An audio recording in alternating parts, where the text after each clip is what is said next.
Second.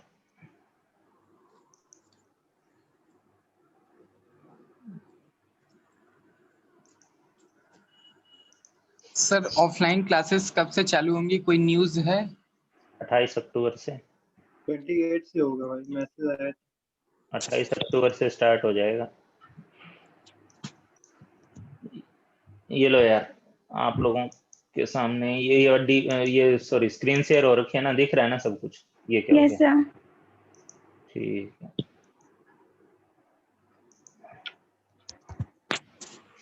ठीक है। तो मैं जल्दी जल्दी आप लोगों के सामने इसके हल्के फुल्के क्वेश्चन है मैं डिस्कस कर दे रहा हूँ। और थोड़ा सा ठीक है, पहली डीपीपी है, पहला दिन है, तो मैंने वो नॉर्मल क्वेश्चन ही रखे हैं। पूरा ही डीपीपी रख दिया, मतलब नॉर्मल क्या रखे हैं, या तो उसको देख लो थोड़ा बहुत।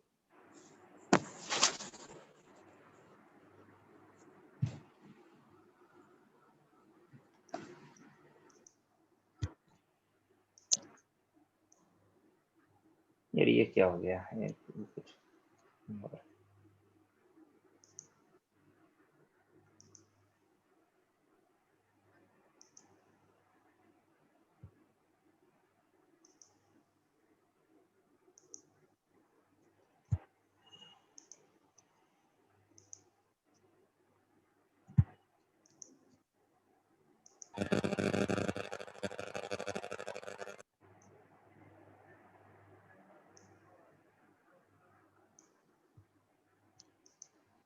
हाँ भाई, तो स्क्रीन शो हो रही है ना आप लोगों को आराम से अच्छे से?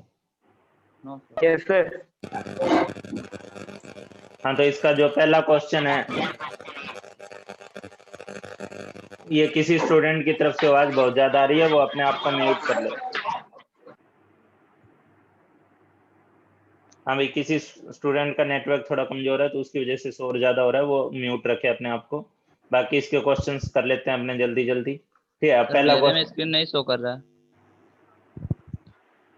बाकी लोगों में भी नहीं कर रहा। भी नहीं शो सर कर रहा है। स्क्रीन नहीं सर नहीं शो कर रहा है। सर हम लोगों में शो कर रहा नहीं कर रहा है सर। नहीं शो कर रहा सर शो करता है, कभी कभी कोई नहीं कर रहा। एक सेकंड रुको, ये कुछ लग आ गया क्या?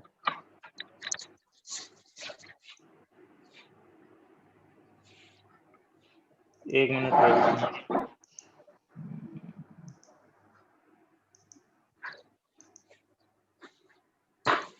सर अब ठीक है, अब शो कर रहा है।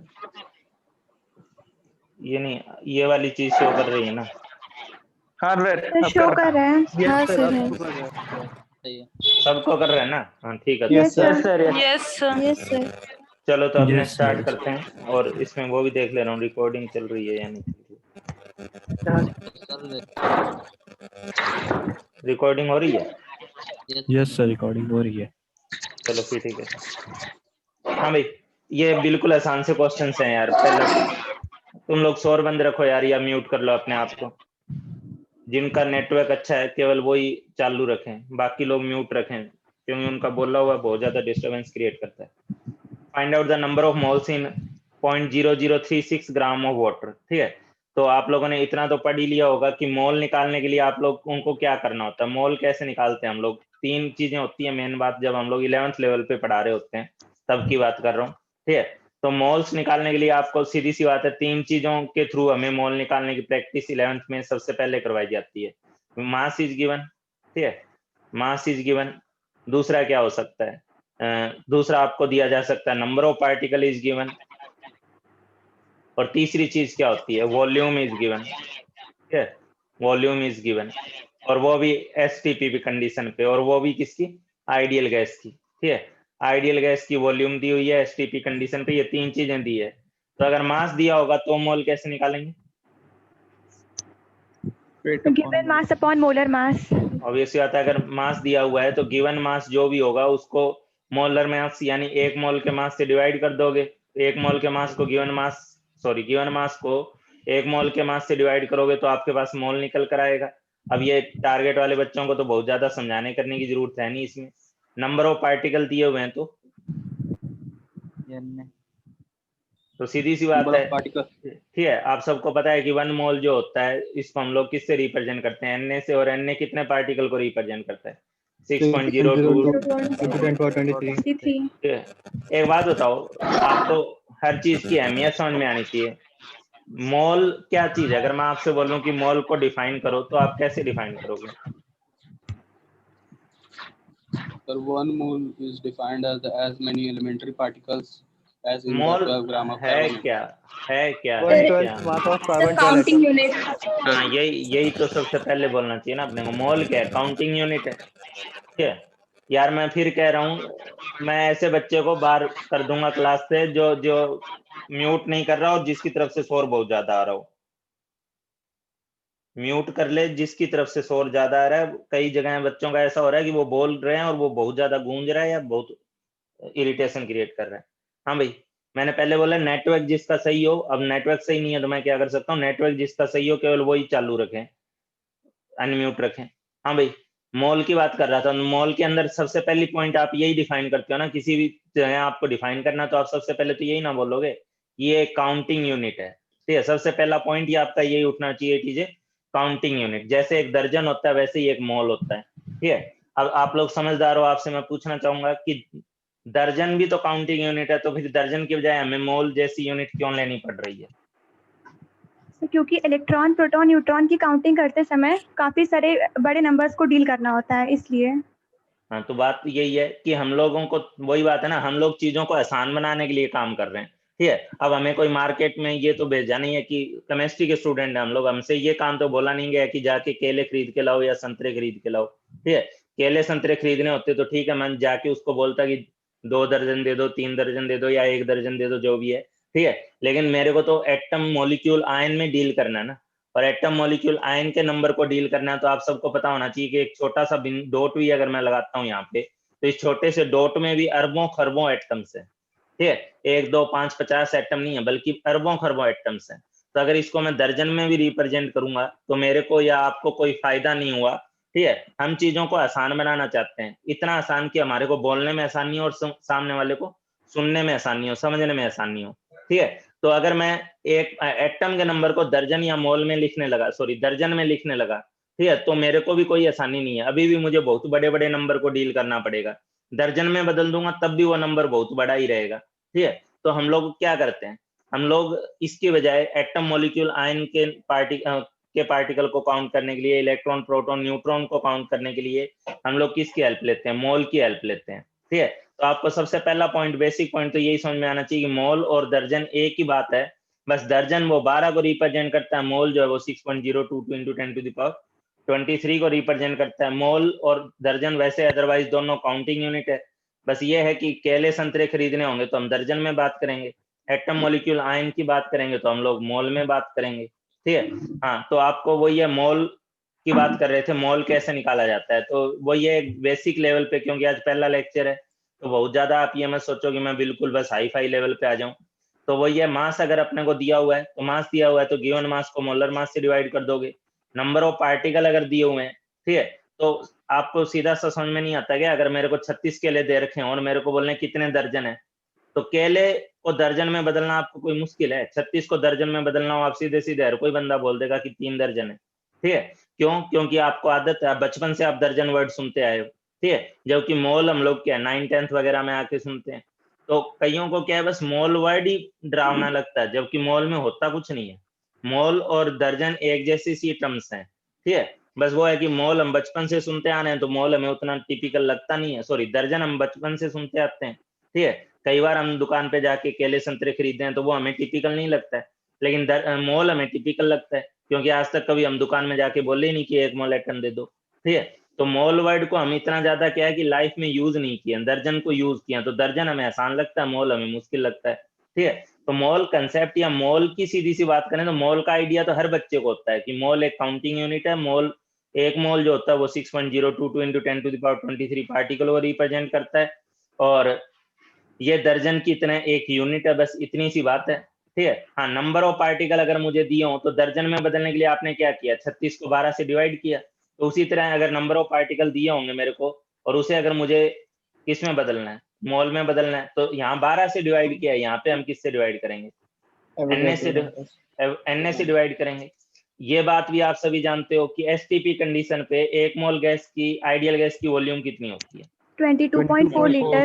22.4 ये वीएम का क्या मतलब होता है? एम के किस लिए लगाए? एम क्या रीड करेगा? वीएम में एम क्या रीड कर रहा है? Molar word use, molar volume use, sorry, molar को रिप्रेजेंट कर रहा है एट एसटीपी। तो मोलर वॉल्यूम एट एसटीपी की अगर बात करूं तो मोलर वॉल्यूम एट एसटीपी कितनी होती है? 22.4 लीटर होती है। ठीक है, तो अगर मोलर वॉल्यूम एसटीपी पे 22.4 लीटर होती है, तो आपको अगर वॉल्यूम दी हुई है कोई भी वॉल्यूम, उसको अगर मुझे मोल में बदलना है, तो अगर वॉल्यूम दी हुई है आइडियल गैस की, ठीक है, एट एसटीपी कंडीशन, तो उस वॉल्यूम को मैं क्या करूंगा? 22.4 से डिवाइड कर दूंगा, तो वो मोल में बदल जाएगा। तो आप ये वाला काम तो आसानी से कर ही सकते हो यार। मास दिया है, मोलर मास से डिवाइड करो, मोल आएगा। नंबर ऑफ पार्टिकल दिए हैं, एनए से डिवाइड करो, मोल आएगा। वॉल्यूम दिए है एसटीपी कंडीशन पे, 22.4 से डिवाइड करो, मोल आएगा। तो मोल तो हम लोग निकाल ही लेंगे, ये तो बच्चों वाला खेल है ही है। यहाँ पे अब जैसे अगर मैं बात करूँ, find the number of moles in 0.0036 gram of water, कितना मोल होगा रे बोलो? डिवाइडेड बाय 18 कर देंगे। ठीक है, तो यहाँ पे 0.002 यहाँ पे गिव, यहाँ पे 0.0002 मास है आपके पास 0.0036 और इसका मोलर मास होता है 18। तो 18 वाटर को 18 से इसके मोलर मास से डिवाइड कर दोगे तो ये इसका जो है नंबर ऑफ मोल आ जाएगा। ठीक है, उसके बाद बोला गया find out number of atoms in following 5 moles of oxygen. अच्छा एक चीज बताओ आप लोग मेरे को, इस क्वेश्चन के बजाय पहले मुझे इस क्वेश्चन का जवाब दो। ये एक स्टूडेंट की वजह से शोर हो रहा है, इसको बंद करें। हाँ भाई, एक क्वेश्चन मैं आपको अलग से दे रहा हूँ, इस क्वेश्चन का जवाब दो आप लोग मेरे को। ठीक है, हालांकि आसान सा ही क्वेश्चन है। Find the number of oxygen atom, find the, एक बात बताओ, 3 दर्जन केले हो तो अगर आपको बोलना हो कि मोल कितने केले हुए, तो आप कर ही दोगे ना कन्वर्ट उसे। 3 दर्जन केले हैं तो कितने केले हो गए? 3 × 12 हो गए। तो आप मेरे को एक सीधे से क्वेश्चन का जवाब दो, find the number of oxygen atoms. ठीक है, find the number of oxygen atoms in, क्या कर लो आप लोग, ये कर लो, क्या था? Find the number of oxygen atoms in 2 mole oxygen gas. ठीक है, 2 मोल ऑफ ऑक्सीजन गैस, कितने कितने एटम होंगे रे बोलो? 4 into Avogadro number 10 to the power 4 हाँ भाई, NA 4 NA 4 NA बोलो, 4 NA बोलोगे, 2 NA नहीं ना बोलोगे? no sir no no sir sir, क्यों नहीं बोलोगे? सर O2 मॉलिक्यूल है सर, ये कम मॉलिक्यूल में 2 बोल दिया। बात यहाँ पे वही है ना कि यहाँ पे ऑक्सीजन गैस दी हुई है, और आप सबको पता होना चाहिए कि ऑक्सीजन गैस जो है यार, ये एक स्टूडेंट का नेटवर्क सही नहीं है, उसे सही हटा लो, बंद रख लो। अब मेरे को पता नहीं चल रहा, वरना मैं सबको म्यूट करके चुपचाप क्वेश्चन कराने लग जाऊंगा। मेरे को देखने दो कौन कर रहा है ये।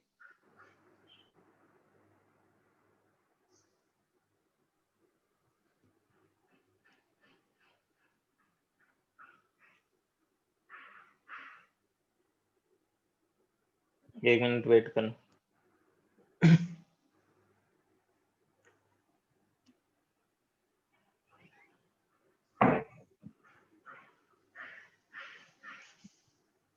हाँ भाई, अब मैं खुद भी देख रहा हूँ इस चीज को। तो क्या बात चली थी? हाँ, ऑक्सीजन गैस है, और ऑक्सीजन गैस है तो आपको समझ में आना चाहिए कि वो O2 की बात हो रही है। ठीक है, और O2 की बात हो रही है तो कितने, अगर आप इसको जब मोल में बदल रहे हो, 3 दर्जन को अगर नंबर में बदल रहे हो, तो आपने 3 को 12 से मल्टीप्लाई किया। ठीक है, इसी तरीके से 2 मोल को अगर आप नंबर में बदलोगे तो 2 × Na करोगे, तो आपको पहले ये समझना होगा ना कि 2 × Na किस चीज का नंबर है? 2 × Na किस चीज का नंबर है?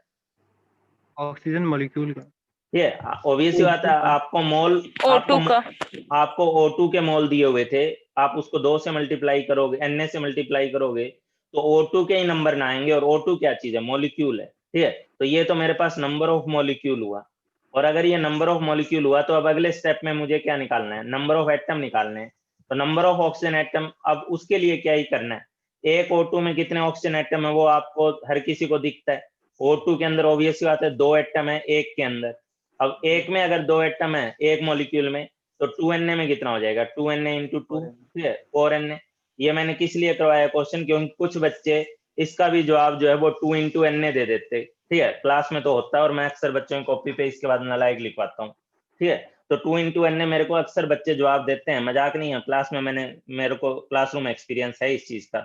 लेकिन 2 into n लिखने के बाद आप लोग ये भूल जाते हो कि 2 into n करने के बाद आपने जो नंबर निकाला है वो मॉलिक्यूल का निकाला है, फिर आप उसको 2 से और मल्टीप्लाई करोगे, क्योंकि एक में 2 ऑक्सीजन एटम होते हैं, इसलिए वो 2 into n into 2 कर देने से 4n आपके पास नंबर ऑफ ऑक्सीजन एटम आएंगे। ठीक है, तो अब आप बताओ यहाँ पे find out number of atoms in following. 5 mole oxygen में अगर मेरे को नंबर ऑफ एटम पूछे, यहाँ पे एक लफड़ा है, इन्होंने गड़बड़ करी है, इन्होंने करी का मतलब जो भी है जिसने भी डीपीपी बनाया, 5 मोल्स ऑफ ऑक्सीजन में आगे कुछ नहीं लिखा हुआ है।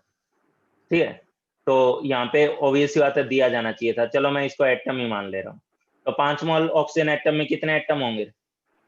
5Na 5Na हो जाएगा। 5 मोल ऑफ वाटर में कितने एटम होंगे? 15n। एक वाटर में कितना होता है? ऑब्वियस बात है, एक वाटर में 3 होते हैं। ठीक है, 5 into n आपके पास क्या निकला है? पहली बात 5 into n आपके पास वाटर मॉलिक्यूल निकले, तो आपने कितने से मल्टीप्लाई कर दिया? जितने एक में थे, एक में कितने थे? 3, 5 into Na into 3 कर दिया। 5 मोल ग्लूकोज में, तो 5 into Na तो करोगे, लेकिन ये क्या चीज है? आप सही से बोल लो, बस चीजों को एक साथ प्रॉपरली बोलो। 5Na क्या है? Molecules of glucose. अब ये ग्लूकोज के मॉलिक्यूल हैं। अब ग्लूकोज का फॉर्मूला क्या होता है वो आपको पता होना चाहिए। ग्लूकोज का C6H12O6। अब बताओ इसमें एक में एटम्स कितने? 24। तो 5Na को 24 से मल्टीप्लाई करोगे तब ना आपके पास टोटल नंबर ऑफ 120 ठीक है। अगर हाँ इसी में स्पेसिफिकली पूछ लिया होता हाइड्रोजन एटम्स कितने हैं तो into 12 आपसे किसी पर्टिकुलरली एटम का पूछा होता तो हम एक मॉलिक्यूल में कितने एटम है, एक मॉलिक्यूल में जितने भी एटम होंगे उस नंबर से मल्टीप्लाई कर देते। टोटल पूछा है तो 24 से करेंगे, हाइड्रोजन पूछा है तो 12 से करेंगे, नंबर ऑफ इलेक्ट्रॉन पूछे होते तो सबके एटॉमिक सबका नंबर इलेक्ट्रॉन कैलकुलेट करके इलेक्ट्रॉन मल्टीप्लाई सबका इलेक्ट्रॉन ये न्यूट्रल है ना, न्यूट्रल है तो सबका एटॉमिक नंबर जोड़ दो, एटॉमिक नंबर। Yes sir. और सबका एटॉमिक नंबर जोड़ दो उतना इलेक्ट्रॉन होगा। हाँ वो बात ध्यान में रखते हो कि 6 कार्बन है तो 6 into 6 करते हुए, 12 हाइड्रोजन है तो 12 into 1 करते हुए, 6 ऑक्सीजन है तो 6 into बोलो बताओ 6 into 6 8। वो कौन जानवर 6 बोला? 6 into 8 करते हुए। ठीक है, तो आप इन सब का वही है, इलेक्ट्रॉन का नंबर पूछा होता, न्यूट्रॉन का पूछा होता, प्रोटॉन का पूछा होता, कोई भी नंबर पूछा होता आपसे तो आप सबसे पहला काम तो ये करते ना कि इसके एक मॉलिक्यूल में उसका नंबर कितना है, उसके एक मॉलिक्यूल में जो भी नंबर है उस नंबर को ध्यान में रखते हुए आप इस 5Na से मल्टीप्लाई कर देते हो। 5Na से बताओ 5 मोल ग्लूकोज में नंबर ऑफ एटम इसमें कॉपर सल्फेट डॉट 5H2O में नंबर कितने होंगे? तो आप क्या करोगे? 5 into Na करोगे, ठीक है, और 5 into Na करने के बाद क्या करोगे? into 21। यहाँ पे आप एटम काउंट करोगे, कॉपर सल्फेट डॉट 5H2O, ठीक है, कितना हो गया रही है? 105 Na। नहीं ये कितना है, इसमें कितना है, मैं तो गिन रहा था। 21 है। 21 है, चलो तो 21 से मल्टीप्लाई कर दोगे, ठीक है। अच्छा ये 21 है या 22 है? 21 सर 21 है। पक्का? Yes sir. पता है यहाँ पे कार्बन और यूरेनियम दो नहीं है क्या? नहीं सर। सर वो Cu है। अच्छा पक्का कार्बन यूरेनियम नहीं है? No sir. मैं एक्चुअली मेरे को एक चीज याद आ गई, ठीक है, हाँ ठीक है, कहते मेरे को मत सिखा, केमिस्ट्री मेरे को आती है। मैं एक्चुअली अपने टाइम की बात याद करा रहा हूँ, मैं बंसल में पढ़ा रहा था, ठीक है, तो बंसल में एक लड़की को डाउट क्रिएट हो गया। अब लड़कियां तो अलग अलग डाउट क्रिएट हो ही जाते हैं उनको कैसे कैसे, ठीक है, तो उसको सर डाउट हो गया था, उसने मेरे से आके क्वेश्चन पूछा था, sir carbon plus uranium react करके कॉपर बनाता है ना, ठीक है। चलो तो आप लोग बना सकते हो, कोई बात नहीं है, लड़कियां कुछ भी कर सकती है, तो प्लीज इसमें मत करना, अब यहाँ पे 22 मत काउंट कर लेना, ठीक है। तो कार्बन प्लस यूरेनियम रिएक्ट करके कॉपर बना लेता है, वो कुछ लोगों के लिए बना ही लेगा। हाँ तो अपने किस में बात कर रहे थे? चलो एक चीज और बताऊं मजेदार सी आप लोगों को, ठीक है, बाद में क्लास में तो मैं अक्सर बताता हूँ उस चीज को, ठीक है, वो भी एक बहुत महान लड़की का ही डाउट था, ठीक है, डाउट नहीं था, उसने एक महान काम किया था, मैं JRS में ही पढ़ा रहा था उस टाइम भी, मैं पहले भी JRS में पढ़ा चुका हूँ, अभी मैंने दोबारा ज्वाइन किया है, ठीक है। तो मैं पहले JRS में पढ़ा रहा था, तो एक स्टूडेंट थी, उसको रेजोनेंस समझना था मेरे से, तो रेजोनेंस समझना था, तो रेजोनेंस के लिए मतलब उस टाइम मैं स्टार्ट में पढ़ाना स्टार्ट ही किया था, तो उस टाइम मैं डाउट फैकल्टी की तरह था, बिल्कुल फर्स्ट ईयर की बात बता रहा हूँ अपने, ठीक है। तो उस टाइम उसने अलग से आके मेरे से रेजोनेंस पढ़नी थी, तो मैंने उसको रेजोनेंस पढ़ाई, उसको रेजोनेंस के अकॉर्डिंग कुछ रूल्स वगैरह बताए, और रूल्स बताने के बाद जैसे फिनॉल की रेजोनेटिंग स्ट्रक्चर बनानी होती है, ठीक है। तो फिनॉल की रेजोनेटिंग स्ट्रक्चर बनाने के लिए मैंने उसको फिनॉल की रेजोनेटिंग स्ट्रक्चर बना दी पूरी की पूरी, सारा कुछ समझा दिया कि ऑक्सीजन के ऊपर लोन पेयर है 2, ठीक है, और यहाँ पे ऑक्सीजन सॉरी लोन पेयर है, फिर सिंगल बॉन्ड है, फिर डबल बॉन्ड है, तो ये एक कंजुगेशन होगी lone pair pi bond conjugation. तो यहाँ पे आपके पास क्या है, ये लोन पेयर इधर आएगा, डबल बॉन्ड यहाँ आएगा, वगैरह वगैरह करके इसको मैंने उसको 5 जो इसकी 5 रेजोनेटिंग स्ट्रक्चर्स जो बनानी होती है अपने को, वो बनवा दी मैंने उसको, ठीक है। उसके बाद मैंने उससे पूछा कि बना लिया, समझ में आ गया, ठीक है। तो उसने बोला हाँ सर सब समझ में आ गया। मैंने कहा पक्का? हाँ। तो मैंने बोला ठीक है, तो तुम अब एक काम करो, तुम जो है मैंने उसको एक स्ट्रक्चर दी, और मैंने बोला इसकी रेजोनेटिंग स्ट्रक्चर बना के दो। मैंने उसको स्ट्रक्चर दी क्लोरोबेंजीन की, ठीक है। तो उस महान आत्मा ने जो सबसे पहला काम किया था, ठीक है, इसकी रेजोनेटिंग स्ट्रक्चर बनाने के लिए, उस सबसे पहला काम उस मैडम ने ये किया था, कार्बन और ये एल भगवानी जाने, और इसके ऊपर 2 लोन पेयर, ठीक है। तो यहाँ पे OH को मैंने तो फिनॉल के बेचारे OH को मैंने तो फिनॉल के OH को अलग किया था O और H की फॉर्म में, ठीक है। और उस मैडम ने जो है Cl को ही अलग कर दिया C और L की फॉर्म में। चलो, तो हंसो मत रे, हंसो मत, तुम्हारी बेइज्जती कर रहा हूँ मैं, थोड़ी शर्म करो, हंस रहे हो। चलो आगे ध्यान दो तुम लोग। अपना अपना टैलेंट, हैं? अपना अपना टैलेंट होता है सर। वही तो, और ये टैलेंट लड़कियों में ज्यादा क्यों होता वो मुझे नहीं पता। हाँ भाई आगे ध्यान दो आप लोग। करना पड़ेगा। हैं? रिसर्च करेगा, चलो कर लेना। हाँ अपने क्या बात कर रहे थे ना, क्वेश्चन नंबर 3 की बात कर रहे थे। तो find out number of atoms in following, वो ये 25 मोल्स ऑफ ऑक्सीजन नाइट्रोजन। तो इस केस में अगर आप इस क्या कराऊं, इस क्वेश्चन को नहीं कराऊंगा, बकवास है, छोड़ो। क्वेश्चन नंबर 4 क्या है, convert the following into moles, ठीक है। इसको मोल में कन्वर्ट करना है। यहाँ आपको मॉलिक्यूल दिए हैं, और मॉलिक्यूल दिए हैं, तो मॉलिक्यूल के केस में मोल में कैसे कन्वर्ट करना होता है? Divided by Na। तो इसमें तो क्या है, इसको भी Na से डिवाइड करो, यहाँ भी मॉलिक्यूल दिया, इसमें भी Na से डिवाइड करो, यहाँ भी Na से डिवाइड करो, यहाँ भी Na से डिवाइड करो, कर ही दोगे उम्मीद कर रहा हूँ, ठीक है। तो डिवाइड कर देना भाई। उसके बाद है आपके पास find out number of electrons in following. अच्छा, इस टाइप के नंबर देख के एक स्टोरी और याद आ गई, स्टोरी नहीं है, एक छोटी सी चीज ही थी, ठीक है। एक कई बार में क्वेश्चन में कुछ ऐसा डाटा आ जाता है ना, मान लो जैसे अपने पास 123 है, ठीक है, और 123.1 है, और एक तरफ मेरे पास मान लो 1.2 इंटू 10⁻⁷ है, ठीक है। मान लो इस टाइप का डाटा है, और आपको ये 2 नंबर जोड़ने हैं, ठीक है। तो क्या आएगा जोड़ने पर?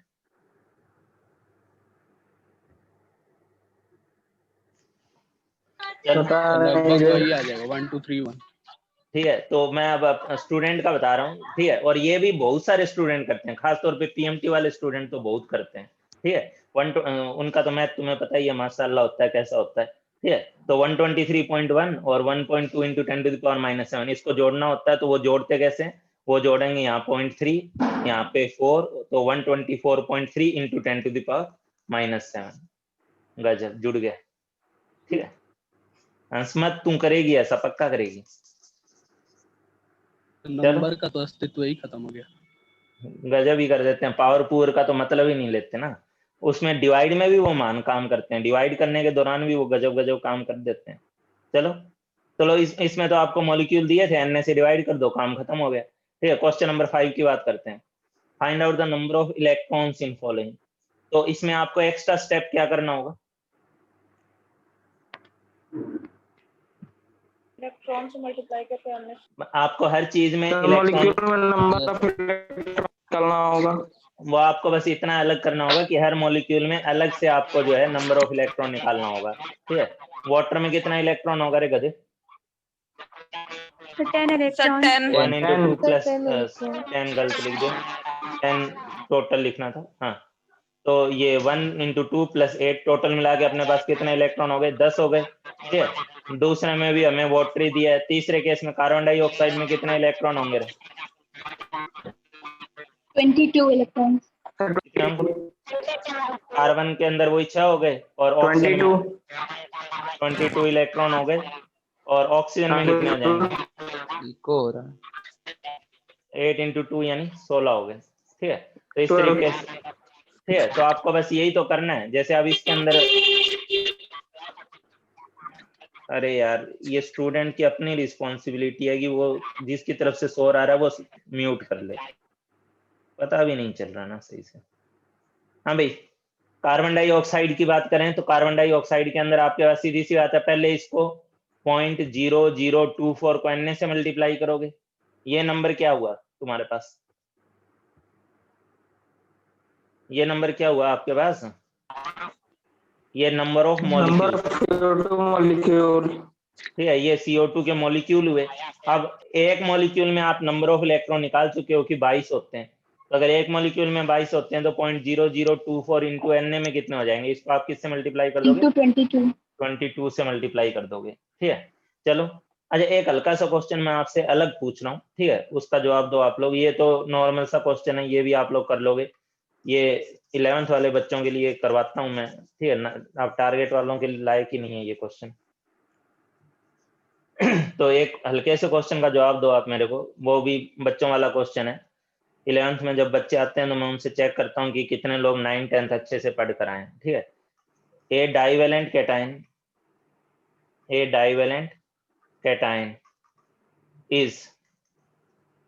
ए divalent metal cation, metal word use कर ले रहा हूँ। A divalent metal cation is isoelectronic with CO2 and has Z+2 neutrons ठीक है, find mass number of metal। ठीक है, मेटल का मास नंबर फाइंड आउट करके जल्दी से मुझे जवाब दो। आप लोगों के जवाब के इंतजार में आपका प्रिय संदीप खान, जल्दी से करो। 50 इतना जल्दी कैसे कर दिया रे गधो? सर कर रहे थे उसी समय। कर रहे थे। क्वेश्चन करते समय कर रहे। बहुत बढ़िया भाई। सर ये क्वेश्चन सर करा चुके हैं, ऐसा क्वेश्चन डीपीपी में भी था सर ये क्वेश्चन। अच्छा, ये बात है। हाँ भाई, तो एक डाइवेलेंट कैटायन जो है, डाइवेलेंट मेटल कैटायन, वो आइसो इलेक्ट्रॉनिक है। ठीक है, किसके साथ रे? CO2 के साथ, और उसके पास नंबर ऑफ इलेक्ट्रॉन्स कितने हैं? Z+2 है। ठीक है, तो आप क्या करोगे? आप यही ना लिखोगे कि मेटल जब 2 इलेक्ट्रॉन छोड़ता है तब उसका डाइवेलेंट कैटायन बनता है, 2 इलेक्ट्रॉन जब छोड़ेगा। और इसके पास इलेक्ट्रॉन्स कितने बताए हैं यहाँ पे? 22, क्योंकि CO2 में भी 22 हैं और ये दोनों आइसो इलेक्ट्रॉनिक है, मतलब सेम नंबर ऑफ इलेक्ट्रॉन है। तो इसमें अगर 22 इलेक्ट्रॉन है तो बताओ इसमें कितने इलेक्ट्रॉन होंगे? 24। ऑब्वियसली बात है, 2 निकलने के बाद 22 ना बच रहे हैं, तो इसका मतलब इसमें 24 रहे हैं। तो इसके प्रोटॉन का नंबर कितना है? 24। ठीक है, और 24 को ही हम लोग क्या बोलते हैं? एटॉमिक नंबर बोलते हैं। और ये Z+2 न्यूट्रॉन बताने का मतलब क्या हो गया? 24 + 2 यानी 26 हो गया। ठीक है, तो इसका मतलब जो इसका मास नंबर होगा, जिसको A से रिप्रेजेंट करते हैं, जो कि क्या होता है? P+N होता है, और P+N कितना हो जाएगा यहाँ पे? 50 हो जाए। ठीक है, 50 हो जाएगा, बहुत अच्छी बात है।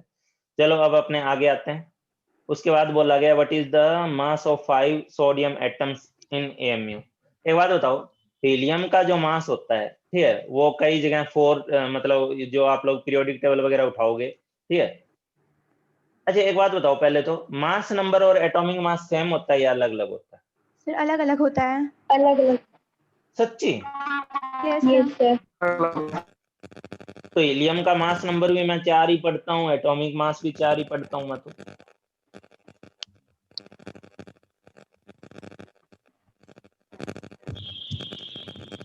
बताना एटॉमिक मास और मास नंबर में क्या फर्क है, जरा थोड़ा सा बताना मेरे को। सर मास नंबर मतलब number of proton plus number of neutron, लेकिन एटॉमिक मास किसी भी एटम का खुद की प्रॉपर्टी होती है। कैलकुलेट करते हैं हम लोग, वो पॉइंट में भी हो सकता है, लेकिन मास नंबर कभी फ्रैक्शन में नहीं हो सकता। ये सही है।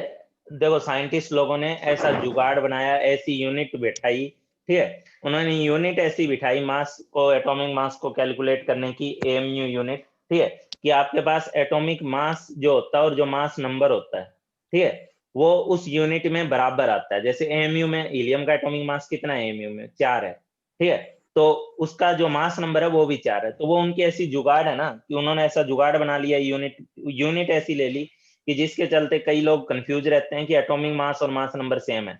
एटॉमिक मास जो होता है वो मैक्सिमम एलिमेंट्स का, मैक्सिमम एटम्स का, कभी भी इंटीजर में होता ही नहीं है।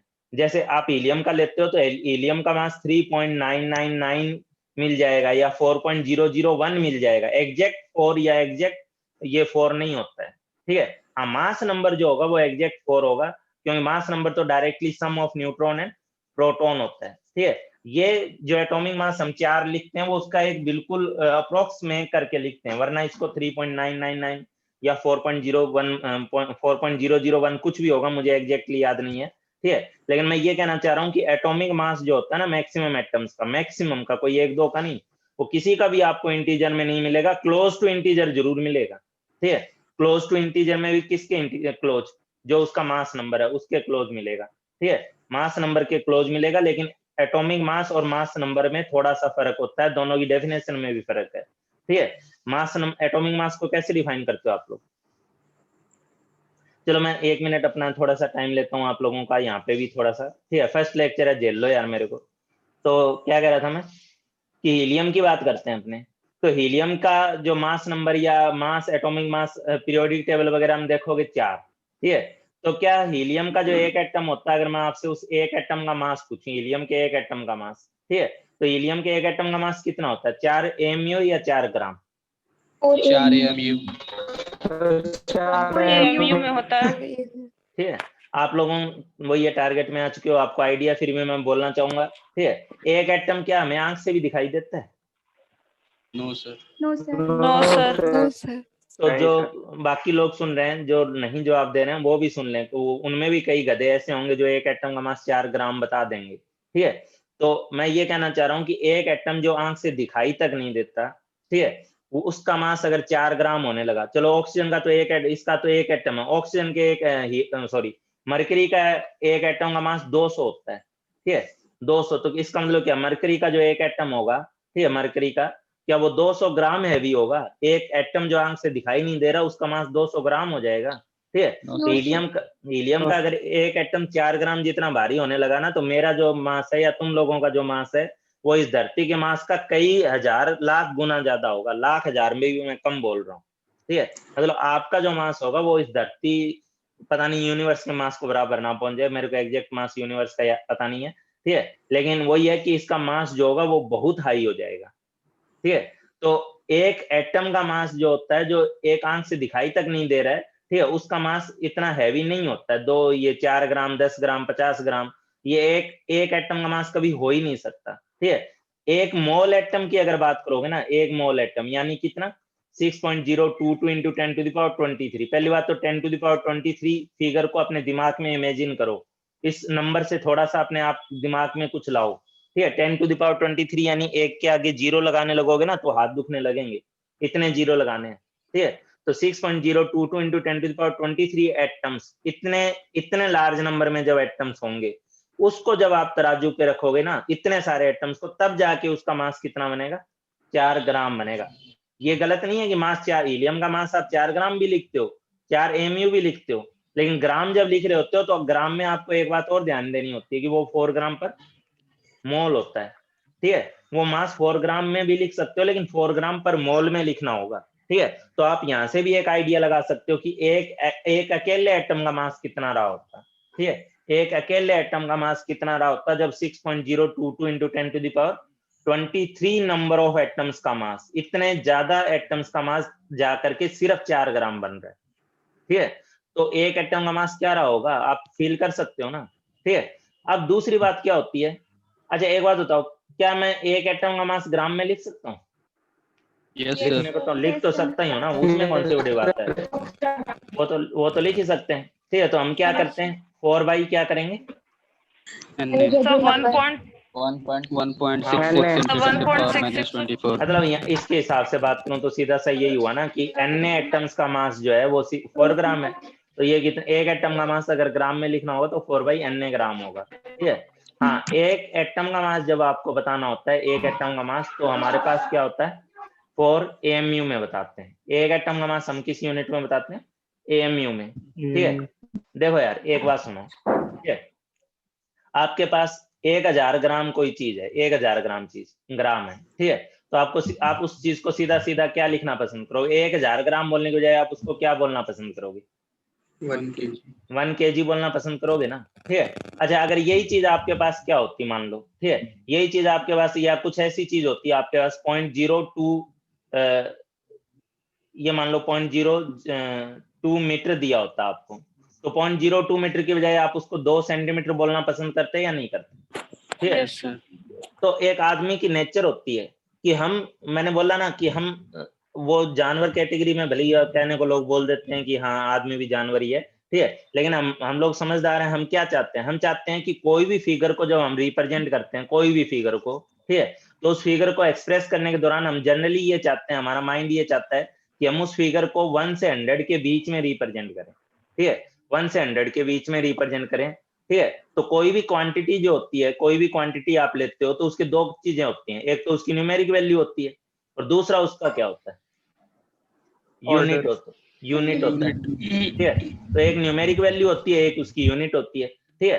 तो हम क्या करते हैं, हम ये एक ही चीज की इतनी सारी यूनिट क्यों यूज करते हैं, इसीलिए तो यूज करते हैं ताकि हम चीजों को इजीली एक्सप्रेस कर पाए, वरना काम तो अपना एक यूनिट में भी चल सकता था, ठीक है। लेकिन वही बात है कि 1000 ग्राम बोलने की बजाय मुझे 1 kg बोलना अच्छा लग रहा है, और 0.02 मीटर बोलने की बजाय मुझे क्या 2 सेंटीमीटर बोलना ज्यादा अच्छा लग रहा है, ठीक है। तो अगर वैल्यू बहुत बड़ी होती है तब भी बोलने में तकलीफ होती है और सामने वाले को सुनने में तकलीफ होती है, और वैल्यू बहुत छोटी होती है तब भी हमें बोलने और सुनने में तकलीफ होती है, ठीक है। तो हम क्या करते हैं, जैसे 1000 की बात कर रहे हैं, 1000 ग्राम, ठीक है, तो हम क्या किए, इस केस में इस न्यूमेरिक वैल्यू को छोटा करना चाह रहा हूँ, तो इस न्यूमेरिक वैल्यू को मैंने कैसे छोटा किया, यूनिट बढ़ा करके। और अगर वैल्यू बहुत छोटी हो तो यूनिट घटा के यूनिट को कम कर देंगे ताकि न्यूमेरिक वैल्यू बड़ी हो जाए। लेकिन हम अल्टीमेटली क्या चाहते हैं, अल्टीमेटली हम यही चाहते हैं ना कि हमारी जो न्यूमेरिक वैल्यू रहे वो किस रेंज में रहे, 1 से 100 के बीच में, ठीक है। वो मैंने 1 से 100 मैंने अपनी तरफ से बोल दिया, मतलब हम चाहते हैं कि वैल्यू ऐसी रहे जिसको सामने वाले को सुनने में और मेरे को बोलने में आसानी हो, ठीक है। जैसे अभी अगर मैं आपसे ये बोलूं कि मैं किसी बच्चे की, यहाँ पे किसी भी स्टूडेंट की एज पूछ लूंगा, ठीक है, वो लड़कों से ही पूछूंगा, लड़कियां तो झूठ बोल जाएगी इस मामले में, ठीक है। तो एज अगर मैं पूछ लूंगा तो एज के मामले में क्या है, कोई बोलेगा 18 साल है, ठीक है, कोई बोलेगा 17 साल है, जो भी है इस टाइप की एज बोलेगा अपनी, ठीक है। तो मेरे को बताओ SI यूनिट ऑफ टाइम क्या होती है, सेकंड। टाइम की SI यूनिट तो सेकंड होती है, जबकि हम बता किस में रहे, ईयर्स में बता रहे हैं। क्यों बता रहे हैं भाई, मैग्नीट्यूड को कम करने कन्वीनियंट की वजह से वही बात है ना, टिपिकल हो जाएगा।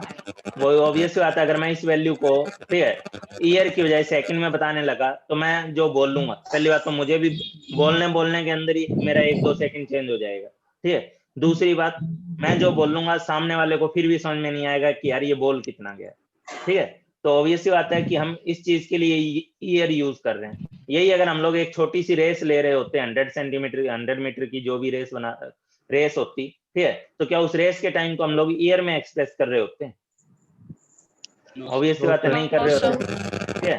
उसमें तो सेकंड क्या, उसमें तो सेकंड के भी मिली सेकंड के हिस्से पे ध्यान दिया जाता है, ठीक है।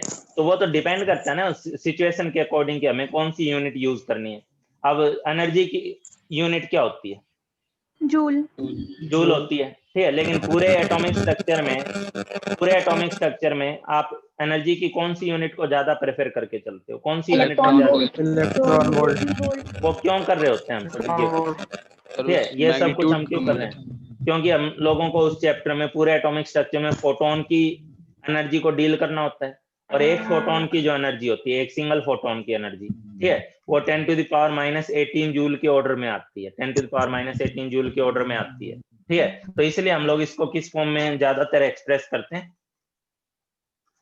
इलेक्ट्रॉन वोल्ट में एक्सप्रेस करते हैं, क्योंकि जूल में बताने का मतलब है कि हमें वो नंबर बहुत लंबा खींच के बताना होगा। ठीक है, तो उसी तरीके से हम अगर हीलियम के एक एटम की बात कर रहे हैं जिसका मास क्या है, एक एटम का मास अगर ग्राम में लिखना पड़े तो 4/n ग्राम, जो कि आप अगर लिखने बैठोगे ठीक है तो बहुत छोटा नंबर हो जाएगा, बहुत ही ज्यादा छोटा नंबर हो जाएगा। ठीक है, तो इसी चीज से बचने के लिए साइंटिस्ट लोगों ने क्या किया, एक अलग यूनिट डिसाइड कर ली। ठीक है, और उस यूनिट में उन्होंने क्या काम किया, ठीक है, उन लोगों ने क्या काम किया, जैसे मेरे पास मान लो ये दो चीजें आपको दिख रहा है साथ में, मेरे को उम्मीद कर रहा हूँ। ठीक है, तो इसका मास अगर मैं x मान लूं, जिससे मैं लिख रहा हूँ इस पेन का मास, ठीक है, और इस पेन के कवर का मास अगर मैं बोलूं कि ये इसके मुकाबले 10 टाइम्स हैवी है, ठीक है, तो ऑब्वियसली बात है आप इसका मास कितना होता है, और मैं बोलूं कि इस पेन का मास x है, ठीक है, अब x कुछ भी है मुझे मैटर नहीं करता, तो आप इसका मास कितना बताओगे, 10x। तो आप इसका सीधे सीधे 10x बोलोगे ना आप, और कोई बात पे जाओगे ही नहीं। ठीक है, तो साइंटिस्ट लोगों ने भी क्या किया, बहुत छोटे मास को मेजर करने के लिए, ठीक है, बहुत छोटे से मास को मेजर करने के लिए एमयू यूनिट उठा ली। ठीक है, एमयू यूनिट होती क्या है, उन्होंने क्या किया, एक मास फिक्स कर लिया, कौन सा मास, ठीक है, 1 एमयू उन्होंने एक फिक्स कर लिया, जैसे मैंने इसका मास x फिक्स कर लिया था, वैसे ही उन्होंने 1 एमयू फिक्स कर लिया। ये किसी स्टूडेंट की तरफ से शोर आ रहा है, बंद करो, अरे बंद कर भाई अभिनव, अभिनव बंद करो इसे। हाँ भाई, तो 1 एमयू जो मास था, ठीक है, वो उन्होंने क्या फिक्स कर लिया कि कार्बन का एक एटम जो होता है, सिंगल एटम, ऑब्वियसली बात है एक एटम चाहे कार्बन का हो चाहे हीलियम का, उनका मास तो बहुत छोटा रहेगा ही रहेगा। ठीक है, तो एक एटम का मास जो था C12 का, उसको भी उन्होंने क्या कर दिया, 1/12। 1/12. तो उस मास को उन्होंने 1 एमयू बोल दिया, जैसे मैंने इसके मास को x बोल दिया। ठीक है, तो उन्होंने इस मास को क्या बोल दिया, 1 एमयू बोल दिया। ठीक है, और एटॉमिक मास डिफाइन कैसे किया जाता है, एटॉमिक मास की डेफिनेशन क्या होती है, यही तो होती है How many? एटॉमिक मास, हमें यही तो बताता है कि जो एटम है, ठीक है, वो एटम 1/12 मास ऑफ C12 के मुकाबले कितने टाइम्स हैवियर है। ठीक है, 1/12 मास ऑफ C12 के मुकाबले कोई एटम जो है वो कितने टाइम्स हैवियर है, यही तो बताता है एटॉमिक मास। ठीक है, हीलियम का एटॉमिक मास 4 एमयू लिखने का क्या मतलब है, कि हीलियम कार्बन का जो 12/2। हीलियम का जो एक एटम है, 4 गुना ठीक है, हीलियम का जो एक एटम होगा वो 1/12 मास ऑफ C12 के मुकाबले उस 4 गुना भारी होगा। ठीक है, यही इसका मतलब है कि हीलियम का एक एटम 1/12 मास ऑफ C12 के मुकाबले 4 गुना हैवी है। तो अब हम लोग इसको एक अपने, मैंने बोला ना, जो हमारे को कंफर्टेबल यूनिट है, कन्वीनियंट जिसमें लगेगा, उस टाइप की यूनिट में हम इसे वैल्यू में हम लोग बोल पा रहे हैं ना, 4 एमयू। ठीक है, तो इसीलिए हम लोग क्या इस एक एटम के मास को ग्राम वगैरह में ना लिख करके किस में लिखना पसंद करते हैं, एमयू में लिखते हैं। ठीक है, हाँ, लेकिन जो वैल्यू उसकी एमयू में होती है वही सेम वैल्यू वही होगी, किस यूनिट में होगी, ग्राम पर मोल। ठीक है, ग्राम पर मोल में भी इसकी वैल्यू 4 ही होगी और एमयू में भी इसकी वैल्यू 4 ही होगी। तो कभी किसी एटम का एटॉमिक मास आप 10 पढ़ते हो, 20 पढ़ते हो, कुछ भी पढ़ते हो, तो उसका ऑटोमेटिक मीनिंग होता है कि एक एटम का मास 20 एमयू है और एक मोल एटम का मास 20 ग्राम, 20 ग्राम है। ठीक है, हाँ, मैं एक मोल बोल रहा हूँ तो 20 ग्राम ही बोलोगे ना। ठीक है, तो एक एटम का मास 20 एमयू है और एक मोल एटम का मास जो है वो 20 ग्राम है। तो इन्होंने एक रिलेटिव स्केल ले लिया, क्योंकि हमें एटम का मास निकालना है तो ग्राम, केजी वगैरह में एक्सप्रेस करना कन्वीनियंट नहीं होगा, कंफर्टेबल नहीं होगा, तो उन्होंने एक नया तरीका निकाला कि एटम के रिलेटिवली एटम का मास लिख दिया। ठीक है, और वो जो स्केल उन्होंने लिया वो कार्बन 12 वाला स्केल लिया, C12 के 1/12 मास को उन्होंने 1 एमयू बोला और उसके रिलेटिवली जो मास बना वो 4 एमयू या 10 एमयू या 20 एमयू जो भी बना वो उस गिवन एटम का एटॉमिक मास हो गया। ठीक है, अच्छा, आप लोग टारगेट क्यों, आपको थोड़ा आइडिया होगा कि C12 से पहले कौन कौन से स्केल लिए गए थे, Hydrogen and nitrogen and oxygen. पहले हाइड्रोजन लिया गया था, फिर ऑक्सीजन लिया गया था और फाइनली कार्बन लिया गया था। कोई भी एक ऐसा बच्चा होगा जो मुझे ये बताने की कृपालता करेगा, बताएगा कि हाइड्रोजन और ऑक्सीजन को छोड़ा और कार्बन को क्यों पकड़ा।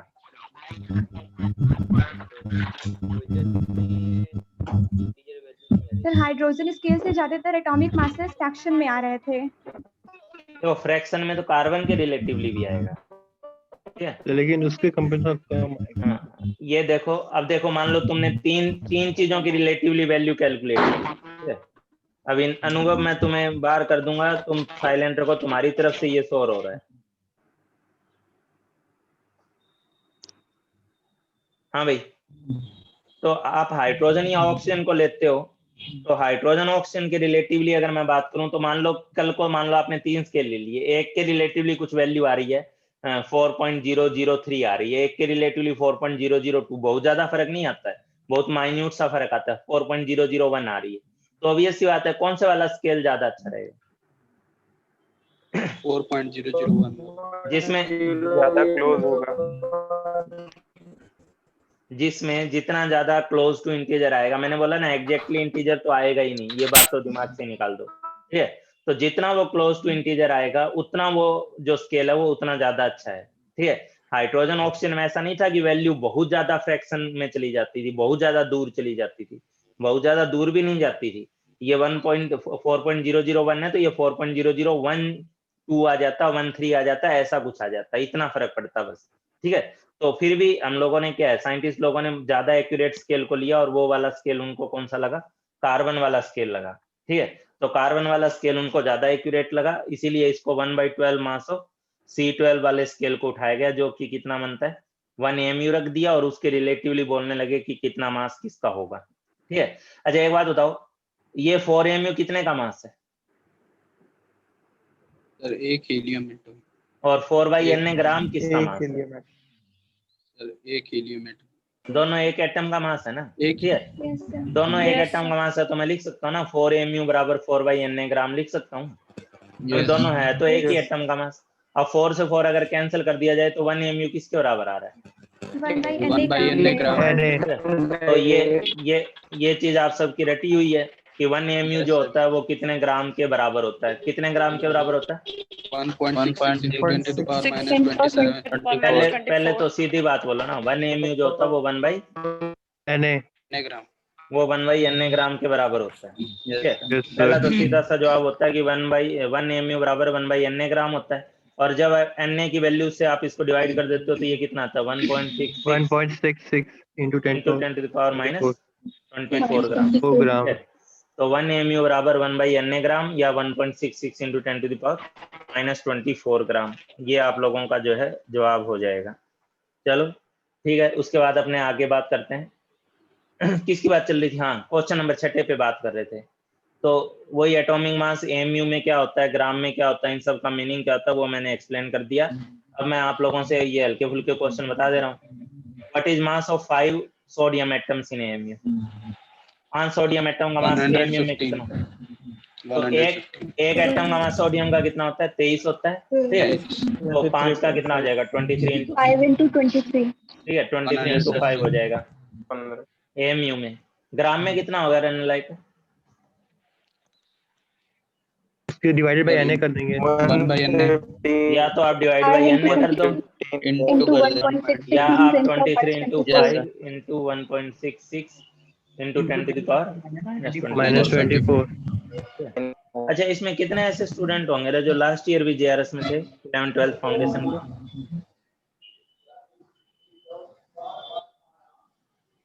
हाँ भाई, चलो अब अपने आगे देखते हैं।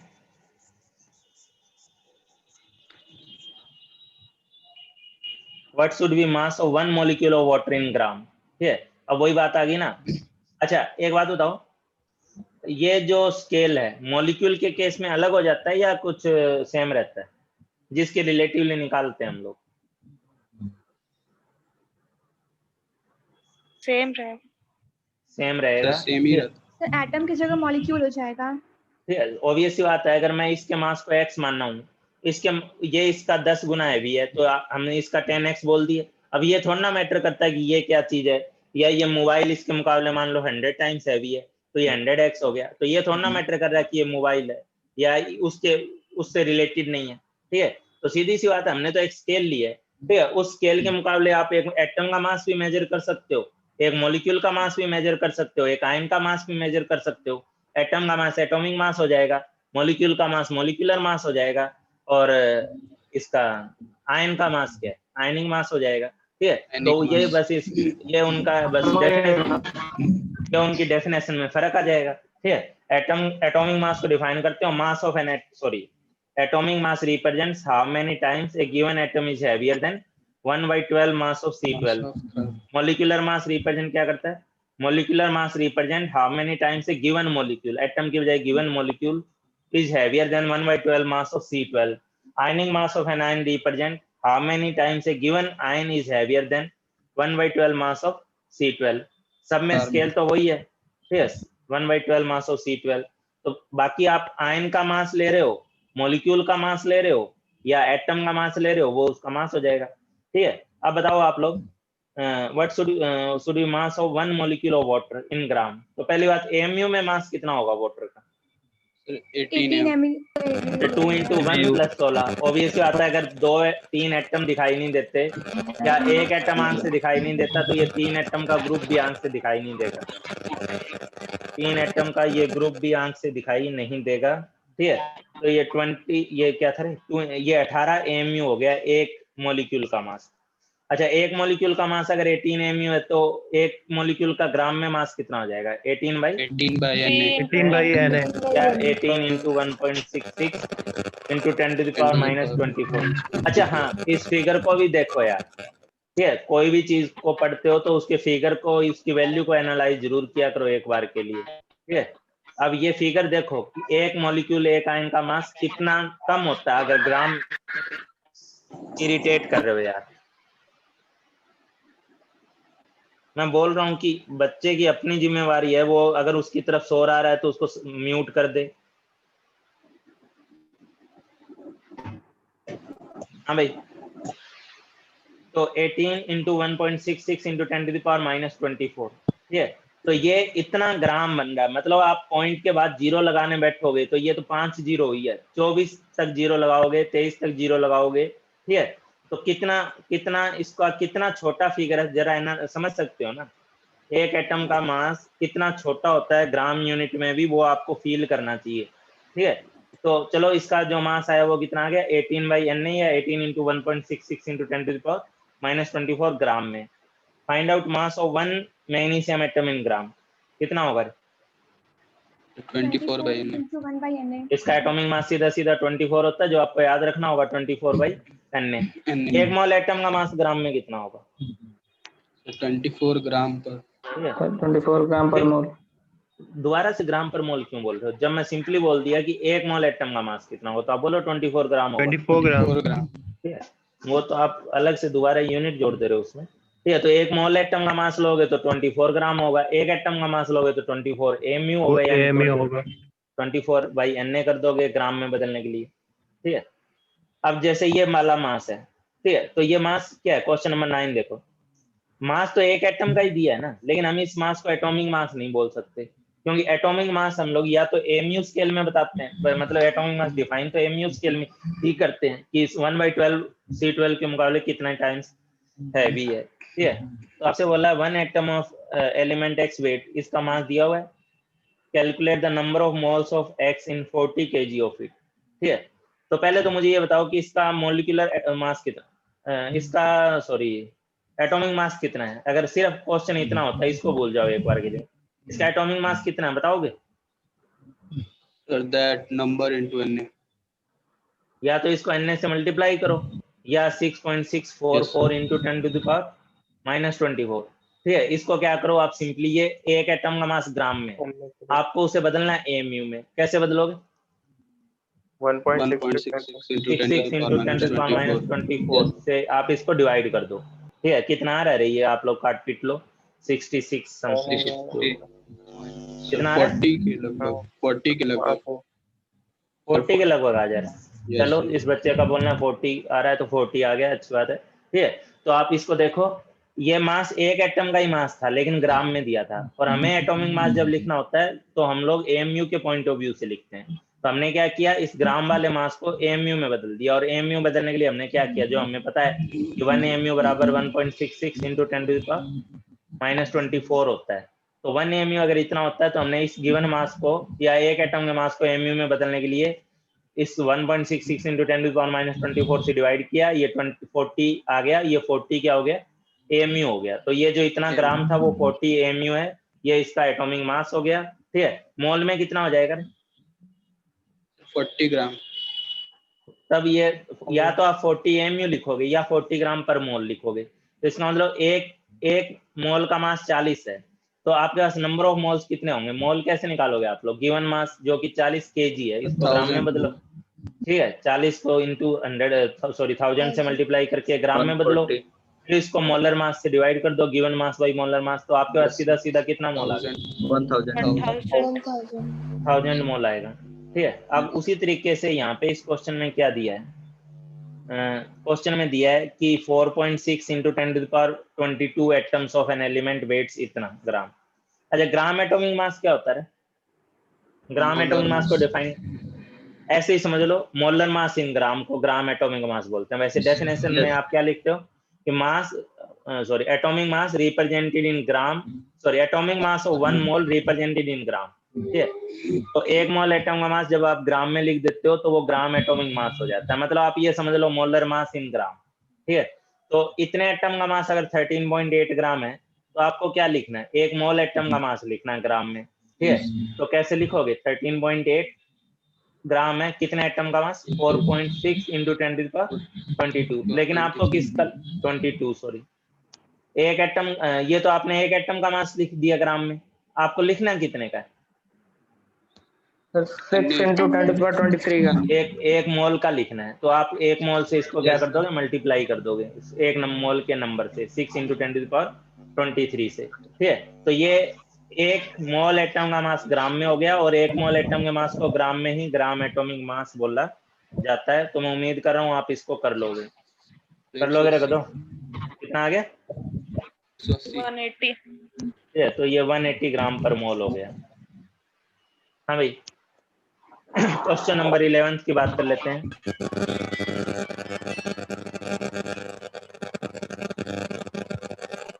ये सदफ आपकी तरफ 22.4 से डिवाइड। सदफ आपकी तरफ शोर आ रहा है। हाँ भाई, तो इसमें क्या है? Find out the number of moles of CH4, 5.6 litre of CH4 at STP। ये 2 बार CH4 आ गया। तो 5.6 लीटर में आपको नंबर ऑफ मोल्स निकालने हैं। तो वो तो आपको पता ही है, मोल कैसे निकाले जाते हैं अगर वॉल्यूम आपको STP पे पता हो। तो वॉल्यूम एट STP अपॉन 22.4। ठीक है, तो ऑब्वियस बात है, अगर 22.4 एक मोल को रिप्रेजेंट कर रहा है तो 5.6 जो है वो कितने मोल को रिप्रेजेंट करेगा? 0.25 मोल को रिप्रेजेंट करेगा। 5.6 को 22.4 लीटर से डिवाइड करोगे। Find out the volume of 10 mole of methane at STP। कितना होगा? एक मोल की वॉल्यूम कितनी है? 224। 22.4 है, और तो आपको 10 के लिए निकालने के लिए 10 से मल्टीप्लाई कर दोगे, यानी 224 लीटर हो जाएगा। 224 लीटर हो जाएगा। बस बात खत्म। और कोई क्वेश्चन है? अरे है, अभी और इसमें पहला क्वेश्चन क्या है? The mass of 3.22 into 10 to the power 5 atoms of an element is this much gram. The atomic mass of element is about। ठीक है, एटॉमिक मास अपने से पूछा है, तो एटॉमिक मास, ये वाला फिगर तो एटॉमिक मास को रिप्रेजेंट ही नहीं करता, ये वाला फिगर एटॉमिक मास को रिप्रेजेंट ही नहीं करता। एटॉमिक मास रिप्रेजेंट करोगे तो या तो MU में या ग्राम पर मोल में। ठीक है, तो आप इसको किसके अंदर बदल के करना चाहोगे?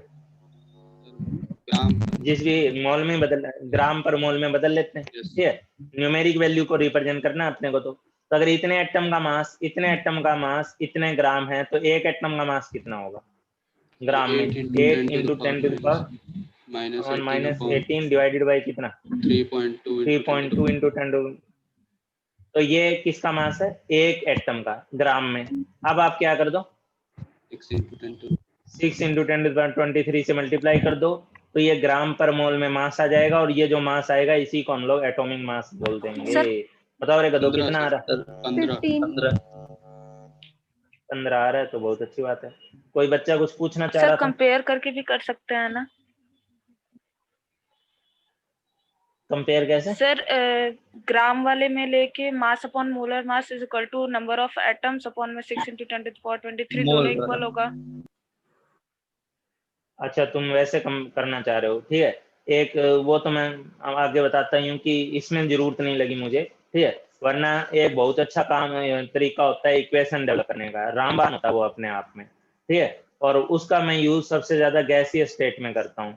क्या, कई बार अपने को इक्वेशन नजर नहीं आ रही होती, ठीक है, तो इक्वेशन जब नजर नहीं आ रही होती तो एक तरीका होता है कि आप मोल को मोल के साथ इक्वेट करो, आपके पास इक्वेशन आ जाएगी, ठीक है। हमें इक्वेशन बना के करना होगा, तो मोल को मोल के साथ करो, इक्वेट करो, वो इक्वेशन आ जाएगी। कैसे, जैसे आप इसको भी मोल में कन्वर्ट कर लो, इस मास को भी मोल में कन्वर्ट करो, तो नंबर को मोल में कैसे बदला जाता है, 3.2 इंटू 10⁵ डिवाइडेड बाई क्या, Na। तो ये आपके पास मोल हो गए, ये मोल हो गए। दूसरी तरफ 8 इंटू 10⁻18 को किससे डिवाइड करोगे, इसका मोलर मास जो कि मुझे पता नहीं है, तो इसको मैं मोलर मास लिख दे रहा हूँ, ठीक है। तो ये भी मेरे पास मोल है, ये भी मेरे पास मोल है, तो मैंने मोल को मोल के साथ इक्वेट कर दिया, ये इक्वेशन आ गई, और इस इक्वेशन की हेल्प से मोलर मास निकल आएगा। इस क्वेश्चन में ये तुम्हें बहुत बड़ा काम नहीं लगेगा, लेकिन गैसीय स्टेट के जब मेरे क्वेश्चंस करोगे आप लोग, ठीक है, तो वहां पे आप इस रामबाण की अहमियत को अच्छे से समझोगे कि मोल को मोल के साथ इक्वेट करके इक्वेशन बनाना हमारे लिए कितने फायदे का सौदा हो सकता है। उसके बाद क्वेश्चन नंबर 2 पे आते हैं।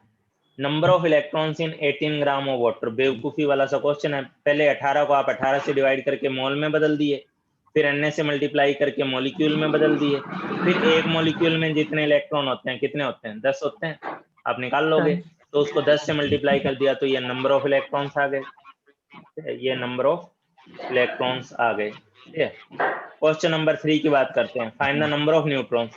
तो एक बात बताओ, क्वेश्चन नंबर, अरे यार ये कितने लोगों को समझाऊं और कितनी बार बोलूं, ये एक स्टूडेंट की तरफ से हो रहा है और थोड़ा थोड़ा बार बार हो जा रहा है। आपने क्या किया भाई, वाटर में इलेक्ट्रॉन निकालने थे तो आपने गिवन मास को पहले मोल में बदला, मोलर मास से डिवाइड करके, ठीक है, और उसके बाद Na से मल्टीप्लाई करके उसको मॉलिक्यूल में बदला, फिर एक में जितने थे उतने से मल्टीप्लाई कर दिया। यहाँ पे हमें नंबर ऑफ न्यूट्रॉन्स निकालना है, ठीक है, ऑक्सीजन के लिए हमें नंबर ऑफ न्यूट्रॉन निकालना है, 9 मिलीग्राम दिया हुआ है, ठीक है। तो पहले आप ऑक्सीजन के मोल एटम्स निकालोगे, और मोल एटम कैसे निकलेंगे, 9 इंटू 10⁻³ तो ये तो उसका ग्राम में मास हो गया, और ऑक्सीजन का एटॉमिक मास 16 होता है, तो आप इसको किससे डिवाइड कर दोगे, 16 से डिवाइड कर दोगे, ठीक है। तो ये ऑक्सीजन का क्या हो गया आपके पास, नंबर ऑफ एटम्स। यही करोगे रे गधो, सर 18 सर 18 से डिवाइड करेंगे। सर 18 से डिवाइड वही चेक कर रहा था। 3 से डिवाइड करेंगे। हाँ बेटा मेरे को पता है, मैं तो आप लोगों को चेक कर रहा था कि कितने लोग 16 पे हाँ बोल लेंगे। ओ गधो, यहाँ पे पर्टिकुलरली क्या दिया हुआ है, आंख के अंदर दिमाग के पैदल लोगों, O18 दिया हुआ है, ठीक है, O18 दिया हुआ है, इसका मतलब आपको पर्टिकुलरली उस आइसोटोप का 9 मिलीग्राम दिया हुआ है O18 का। और O18 मैंने बोला ना कि मास नंबर भले ही वैसे अलग होते हैं एटॉमिक मास से,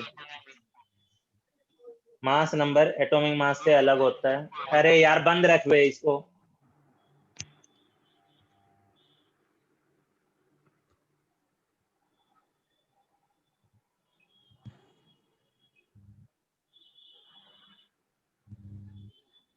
हाँ। तो मास नंबर जो होता है वो एटॉमिक मास से अलग होता है, जैसे यहाँ 18 दिया हुआ है, ठीक है। तो मैंने बोला था हाँ वैसे अलग होता है कहने को, लेकिन एटॉमिक मास और मास नंबर अल्टीमेटली उसी वैल्यू को रीच करते हैं, ठीक है। एटॉमिक मास जो होगा वो इंटीजर की तरफ जाएगा, तो वो 18 की तरफ ही जाएगा इस केस में, इस आइसोटोप के केस में।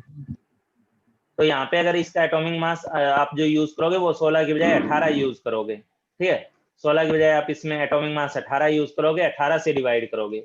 ये अच्छा, अब ये 18 से डिवाइड कर दिया। एक नॉर्मल ऑक्सीजन एटम में नंबर ऑफ न्यूट्रॉन कितने होते हैं, 8 होते हैं, लेकिन आप यहाँ पे 8 से मल्टीप्लाई नहीं करोगे। क्यों नहीं करोगे होगा सर, क्योंकि sir 18 minus 8 number of neutron, क्योंकि आपको दिया ही O18 है, और O18 दिया है तो 18 माइनस 8 करके करोगे, और 18 माइनस 8 करोगे तो ये कितना हो जाएगा आपके पास, 10 होगा। तो आप यहाँ 10 से मल्टीप्लाई करोगे। अच्छा ये बताओ ये क्या चीज आई है आपके पास, ये न्यूट्रॉन फोर्स आएगा सर, न्यूट्रॉन है आपके पास। तो मैंने पहले इसको मल्टीप्लाई करके मॉलिक्यूल में एटम के नंबर में नहीं बदला था, ये मोल एटम्स थे, 10 मल्टीप्लाई कर दिया तो ये न्यूट्रॉन्स हो गए।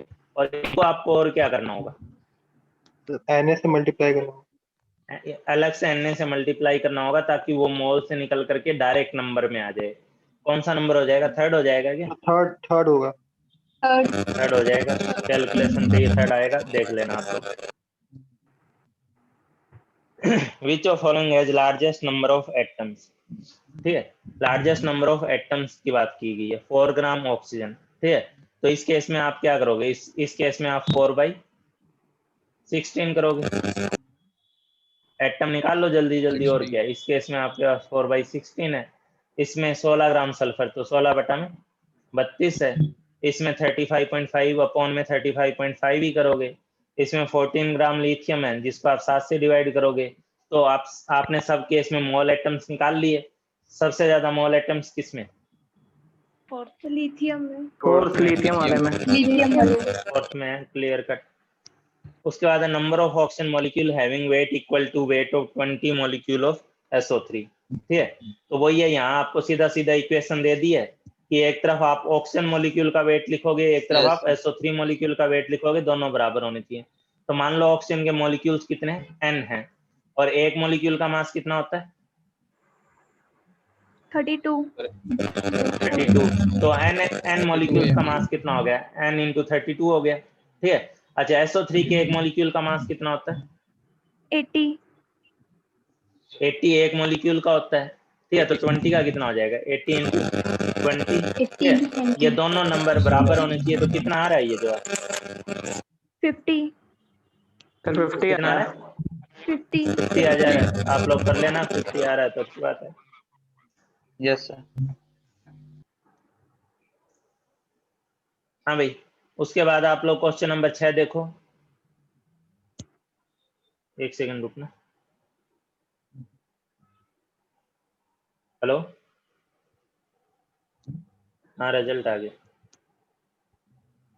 रिजल्ट अभी आधा एक घंटे पहले आया, आधा पौने घंटे पहले। चलो अभी मैं क्लास ले रहा हूँ, बात उनका पता किया।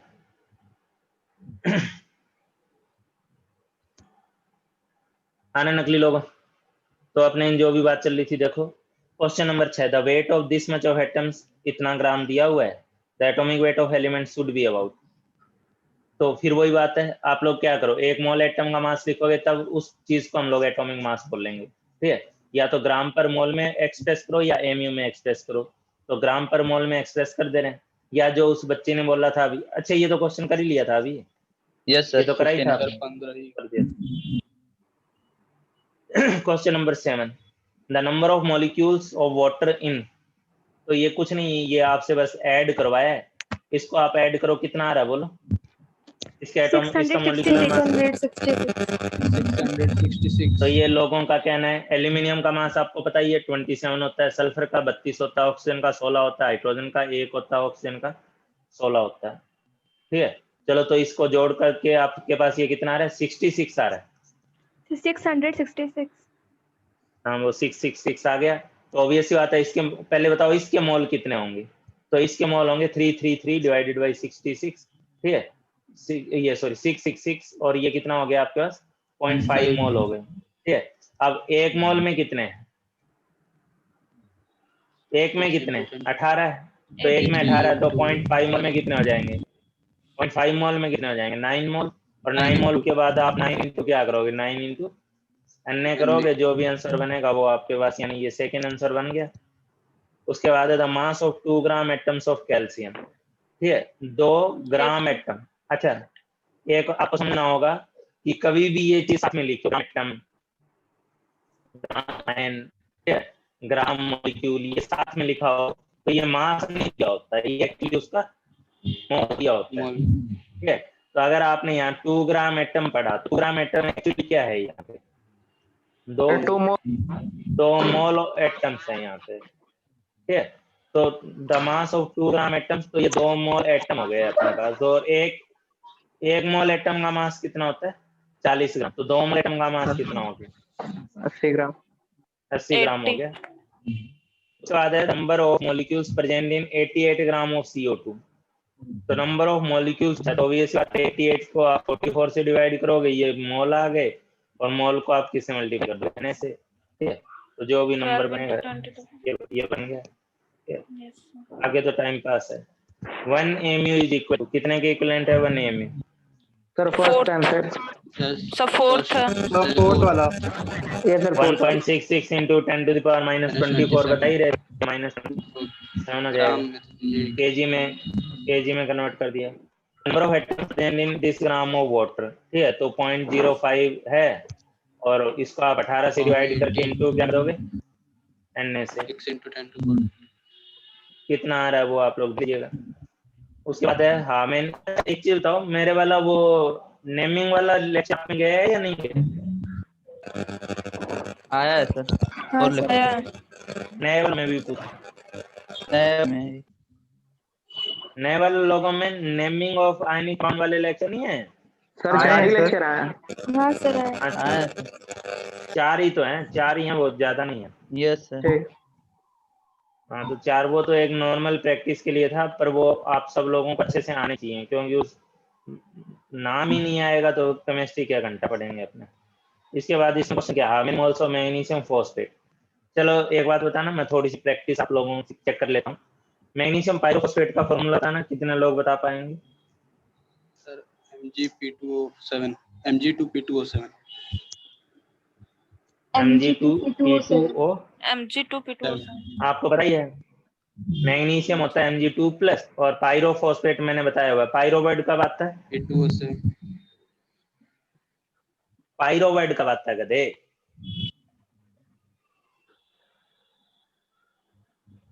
नहीं पता। सब हीट करते सब। सर जो 2H2 निकालते हैं। H3PO4 या इस टाइप की कोई चीज है, ठीक, ऑक्सिक एसिड का दुगना करके, यस दुगना करके उससे पानी निकाल दोगे, ठीक है, तो उसके साथ पाइरो आता है। तो ये फॉस्फोरिक एसिड था, ये कौन सा था? फॉस्फोरिक। इसका दुगना करके पानी निकालोगे तो H4P2O7 बनेगा, ठीक है, ये पाइरोफॉस्फोरिक हो जाएगा। और पाइरोफॉस्फोरिक में जब आप हाइड्रोजन हटा देते हो और उसका एनायन जब लगाते हो, तो एनायन जब लगाते हो तो मैंने आपको बताया 4 हाइड्रोजन हट रहे हैं, 4 हाइड्रोजन हट रहे हैं, तो यहाँ पे 4 माइनस आएगा, ठीक है, 4 माइनस आएगा। और एक वर्ड जो होता है, एक के बदले में 8 लगा दिया जाता है, यस और OUS से जो बनेगा उसके बदले में 8 लगा दिया जाता है। तो ये आपके पास क्या हो गया, पाइरोफॉस्फेट हो गया। तो आप लोगों ने इसका लेक्चर देखे नहीं है? लेक्चर देखे नहीं है? तो 4 लेक्चर हैं, तो वो 4 लेक्चर देखे नहीं आप लोग? देखें। तो मेरे को पाइरो सिर्फ 1 या 2 बच्चे ही क्यों बता पा रहे हैं? चलो Mg2 प्लस हो गया, और दूसरी तरफ P2O7 4 माइनस हो गया, बाकी चार्ज बैलेंस करना होता है, तो इसको सिंपल रेशियो में लेके क्रॉस कर देना होता है। तो ये Mg2P2O7 हो गया, मैग्नीशियम पाइरोफॉस्फेट, ठीक है। चलो वो एक अलग बात थी, आगे बात करते हैं। How many moles of magnesium phosphate will contain this much atoms of oxygen. एक में कितने मोल ऑक्सीजन एटम है एक मोल में? Sir, 8. आंख के अंदर 8 है, इसको 6 कैसे दिखाई दे रहे हैं? ऑब्वियसली बात है, एक में कितने 8 मोल एटम है, एक मोल में 8 मोल एटम है, तो आप उल्टा पढ़ लो, 8 मोल एटम कितने में? एक में, तो 0.25 मोल एटम कितने में होंगे? 1/8 भाई फॉर्मूला कोई ऐसी दर्शन देने के लिए थोड़ा होता है, क्वेश्चन करने के लिए ही ना है। 0.25 इस फॉर्मूले का यूज करोगे ना, इस फॉर्मूले का फायदा उठाओगे ना। 8 मोल एटम होते हैं एक के अंदर, ठीक है, तो ये कहां से समझ में आया? इस फॉर्मूले से। एक मैं बार बार बोलता भी हूँ, आपको मोल नहीं पढ़ाया वो अलग बात है। कई जगह अपना क्वेश्चन का जो आंसर होता है, इक्वेशन जो होती है, वो उसके मॉलिक्यूलर फॉर्मूले में छुपी होती है। ग्लूकोज नाम सुन के उसके अंदर कई जगह कई सारी इंफॉर्मेशन छुपी होती है उसके फॉर्मूले में, जो हमें बताएगी कि क्वेश्चन कैसे सॉल्व करना है, ठीक है। तो ये फॉर्मूला हमें बता रहा है कि 8 मोल एटम है एक में, तो 0.25 होंगे, ऑब्वियसली बात है 1/8 इंटू 0.25 में, ठीक है। तो ये जो भी आंसर बनेगा वो आप निकाल लोगे। Which has maximum number of atoms? 6 gram carbon, 1 gram H2, 12 gram magnesium, 30 gram calcium. Maximum number of atom बोल रहा है, तो ऑब्वियसली बात है 6/12 करोगे, 1/2 करके इंटू 1 करोगे, 12 इंटू 12/24 करोगे, 30/40 करोगे, करेंगे। किसमें आ गया फोर्थ सबसे वाला ज्यादा? फोर्थ वाला 1 फोर्थ ग्राम वाले में सर वन सेकंड कहाँ आ रहा 1 है? ग्राम सर एक्चुअली सेकंड में सेकंड आया। वाला आएगा 1 ग्राम सर ऑफ तीनों तो सेम ही है। अरे नहीं, मैंने एक चीज ध्यान नहीं दी। नहीं, यहाँ 1 से नहीं 2 से मल्टीप्लाई भी तो करना था। ये 2 से ही तो बोल रहा था मैं, ये 2 से मल्टीप्लाई करेंगे, ठीक है? या आप सिंपली 1/1 कर दो। अच्छा एक चीज बताओ रे, हाँ इसका समझ में आ गया ना? ये वो 2 कर लिखना चाह रहा था, वो 1 लिख दिया मैंने जल्दबाजी में, ठीक है? तो 1/2 इंटू 2 कर दिया, ठीक है? तो ये इसका आंसर हो गया सेकंड वाला। ये बताओ, आपके पास 1 ग्राम ऑफ ऑक्सीजन एटम है, ठीक है, और 1 ग्राम ऑफ O2 है, और 1 ग्राम ऑफ O3 है। किसके अंदर नंबर ऑफ ऑक्सीजन एटम ज्यादा है?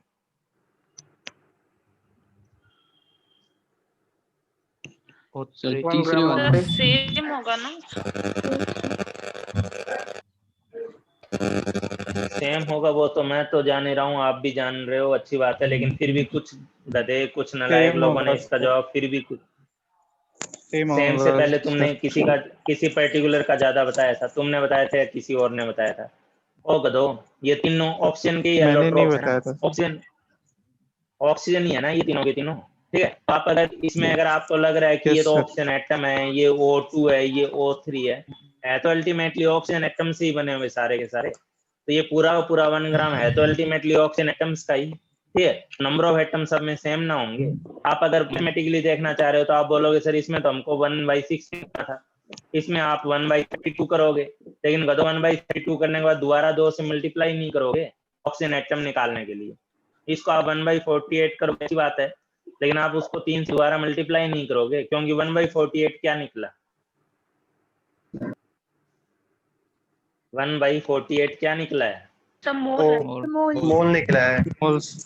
किसका मोल? O3 का। वही तो पूछ रहा हूँ। O3 का मोल है। O3 का मोल। O3 का मोल। हाँ तो आप उसको 3 से मल्टीप्लाई करोगे तब ना वो ऑक्सीजन का मोल होगा, यस सर। ठीक है? Yes, sir. 1/32 O2 का मोल निकला, तब आप उस 2 से मल्टीप्लाई करो तब ना वो ऑक्सीजन एटम के मोल होंगे, ठीक है? तो सबका नंबर तो अल्टीमेटली 1/16 1/16 1/16 ही आना है ना, ठीक है? और वैसे भी आपको समझ में आना चाहिए था कि इसमें सब किसी में तो एटम तो ऑक्सीजन ही है, ठीक है? अच्छा ये वाला डीपीपी पहला तो अपना हो गया, ठीक है? अब अपने सर आज एक का क्वेश्चन है लेक्चर खत्म होने का टाइम है, पूछ ले। सर, जनवरी तक कोर्स खत्म हो जाएगा? और गधे तेरा यही क्वेश्चन है, तू वही है क्या जो मेरे को मैसेज कर करके पूछता रहता है कोर्स कब खत्म होगा? नो सर, मैं तो पहली बार पूछ रहा हूँ।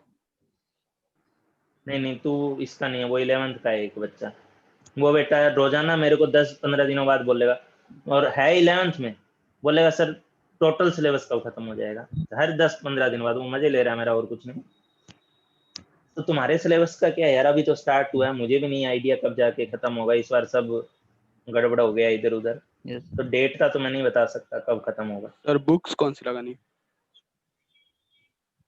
अवस्थी लगाओ फिजिकल में तो, सर कौन सी? और अवस्थी या नीरज कुमार, दो में से कोई सी भी लगा लो। और सर उन दोनों सर इनऑर्गेनिक के लिए जेडी ही पढ़ना जरूरी है कि एनसीईआरटी बस? देखो यार, एडवांस की तैयारी कर रहे हो तो जेडी एनसीईआरटी से कुछ नहीं होगा, कुछ नहीं होगा, ठीक है?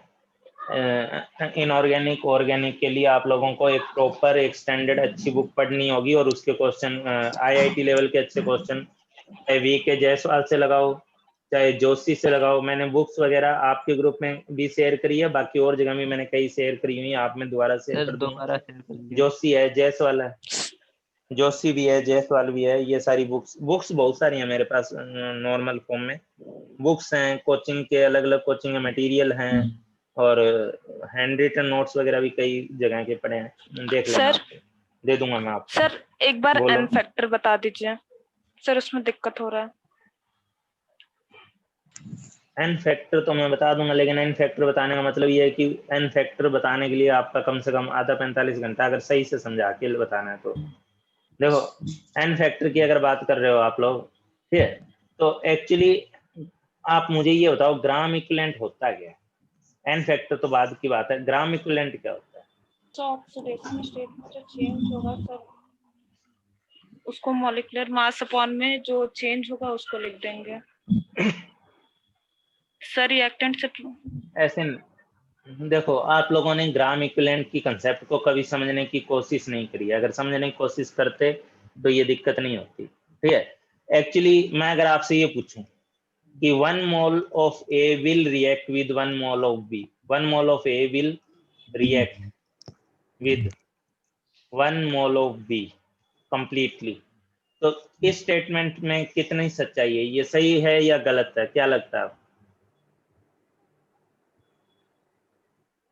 1 mole of A will react with 1 mole of B, ये सही है या गलत है? सर हो सकता है। तो ऑब्वियस बात है, इसमें हम कोई श्योरिटी नहीं दे सकते ना, ठीक है। क्यों नहीं श्योरिटी दे सकते? हो सकता है A का 1 मोल B के 2 मोल से रिएक्ट कर रहा है, हो सकता है A का 2 मोल B के 1 मोल से रिएक्ट कर रहा हो। हाँ, ये भी हो सकता है कि A का 1 मोल और B का 1 मोल आपस में बराबर रिएक्ट कर रहा हो, ठीक है। तो ये तो डिपेंड करेगा ना कि रिएक्ट करने वाली स्पीसीज कौन है। एक HCl है और एक NaOH है और एक H2SO4 है, ठीक है। तो ये मैं HCl और NaOH के लिए तो ये बात सही है कि 1 मोल HCl 1 मोल NaOH से रिएक्ट कर रहा है, ठीक है। लेकिन ये बात NaOH और H2SO4 पे तो अप्लाई नहीं होती ना कि 1 मोल NaOH 1 मोल H2SO4 के साथ कंप्लीटली रिएक्ट करेगा, नहीं अप्लाई हो रही है ना, ठीक है। तो मोल एक ऐसी चीज है जिसको आप आंख बंद करके बराबर नहीं कर सकते, ठीक है। मोल एक ऐसा वर्ड है, ठीक है। मोल के फायदे भी हैं, तो मोल का एक इनडायरेक्टली अपने बात कर रहे हैं कि मोल के टर्म्स में हम इस बात की श्योरिटी गारंटी नहीं दे सकते कि A का मोल रिएक्ट करेगा उतना मोल ही B का रिएक्ट करेगा। इस बात की गारंटी हम दे ही नहीं सकते, ठीक है। तो हम लोगों ने क्या किया कि मोल के अंदर ना बता करके जिस लेवल पे रिएक्शन हो रही है, लोगों ने क्या किया, रिएक्शन को अलग अलग कैटेगरी में डिवाइड कर लिया। Acid base reaction, redox reaction, ठीक है। उसके कंसेप्ट पे उनको अलग अलग लेवल में डिवाइड कर लिया कि किस लेवल पे वो रिएक्शन हो रही है। जैसे कल को मान लो एसिड बेस रिएक्शन हो रही है, ठीक है। तो एसिड बेस रिएक्शन का मतलब क्या है? एसिड बेस रिएक्शन का इन जनरल जो सीधा सीधा मतलब होता है वो तो यही होता है ना कि एसिड के नाम पे H+ रिएक्ट करता है और बेस के नाम पे OH- रिएक्ट करता है और बराबर रिएक्ट करता है। 1 मोल H+ 1 मोल OH- रिएक्ट करेगा और साथ में क्या बनाएगा? वाटर बनाएगा, ठीक है। तो अब मेरी बात को अच्छे से समझो। ग्राम इक्विवेलेंट क्या होता है कि हम एसिड के मोल को डायरेक्ट ना बता करके उससे मिल सकने वाले H+ के मोल को बताने लग जाएं तो इनडायरेक्टली हम लोग एसिड के ग्राम इक्विवेलेंट बता रहे होते हैं। बेस के मोल को डायरेक्ट ना बता करके जिस लेवल पे वो रिएक्शन हो रही है, जिस इक्विवेलेंसी पे वो रिएक्शन हो रही है, उसकी टर्म्स में उसके मोल को बताने लग जाएं, ठीक है। अब देखो H2SO4 है मेरे पास, ठीक है। तो H2SO4 का मान लो मेरे पास, मैं कह रहा हूं कि इसके 0.2 ग्राम इक्विवेलेंट है मेरे पास।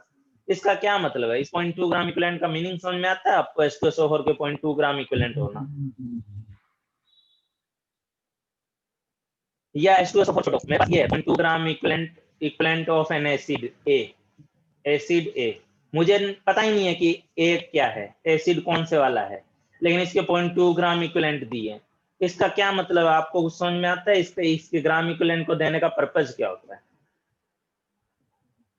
मुझे ग्राम इक्विवेलेंट की फॉर्म में इनडायरेक्टली ये इंफॉर्मेशन दी गई है कि उस एसिड A की मेरे पास इतनी अमाउंट है। वो एसिड कौन है मुझे नहीं पता, उसकी अमाउंट कितनी है ग्राम वगैरह में मुझे नहीं पता, लेकिन उस एसिड A का मेरे पास इतना अमाउंट है कि उस एसिड A की अमाउंट से मुझे 0.2 मोल जो है H+ का मिलेगा। 0.2 gram equivalent of acid A का क्या मतलब है? इसके 0.2 ग्राम इक्विवेलेंट का क्या मतलब है? बोलो रे गधो। क्या 0.2 पे रुक कर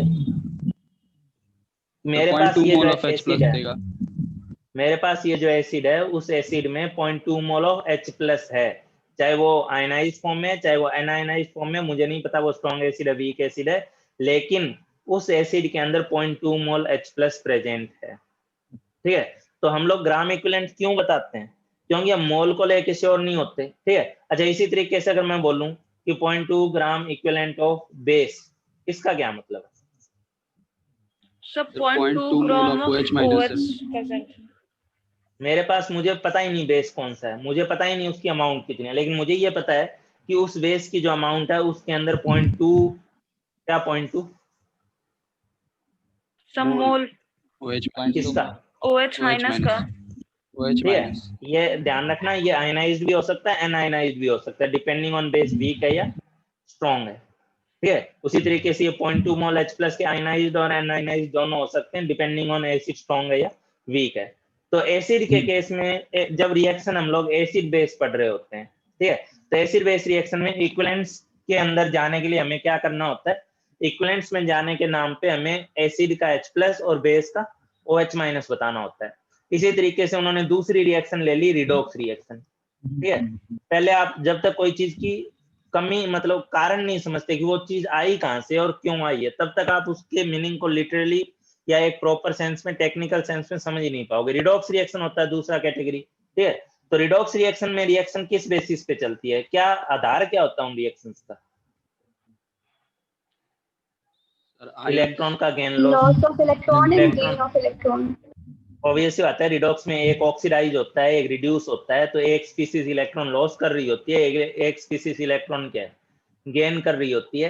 तो यहाँ पे रिएक्शन का इक्विवेलेंसी किस टर्म्स में लाई गई है, इलेक्ट्रॉन के नंबर पे, ठीक है, इलेक्ट्रॉन के नंबर पे इक्विवेलेंसी लाई गई है। जैसे मेरे को बोला जाए 0.2 gram equivalent of oxidising agent A, ठीक है, मुझे पता नहीं कि ये ऑक्सीडाइजिंग एजेंट कौन है, ठीक है, मुझे पता ही नहीं है उसकी अमाउंट क्या है, कितना ग्राम है, मुझे पता ही नहीं है, ठीक है। लेकिन अगर मुझे 0.2 gram equivalent of oxidising agent A दिया हुआ है, तो इसका मैं क्या मतलब लूंगा, क्या दिया हुआ है मुझे? सब 0.2 मोल इलेक्ट्रॉन का गेन हो रहा है। इलेक्ट्रॉन पहली बात, ऑक्सीडाइजिंग एजेंट इलेक्ट्रॉन गेन करता है या लॉस करता है? सब गेन करेगा। गेन करता है। ऑक्सीडाइजिंग एजेंट दूसरे को ऑक्सीडाइज करेगा, खुद रिड्यूस होगा, यस रिड्यूस होगा तो इलेक्ट्रॉन का गेन करेगा। तो इसका मतलब मेरे पास उस ए का इतना मोल है, इतनी अमाउंट है कि उस वो जो ए होगा, जो अमाउंट मेरे को दी हुई है, वो अमाउंट 0.2 मोल ऑफ इलेक्ट्रॉन को गेन करेगी, ठीक है।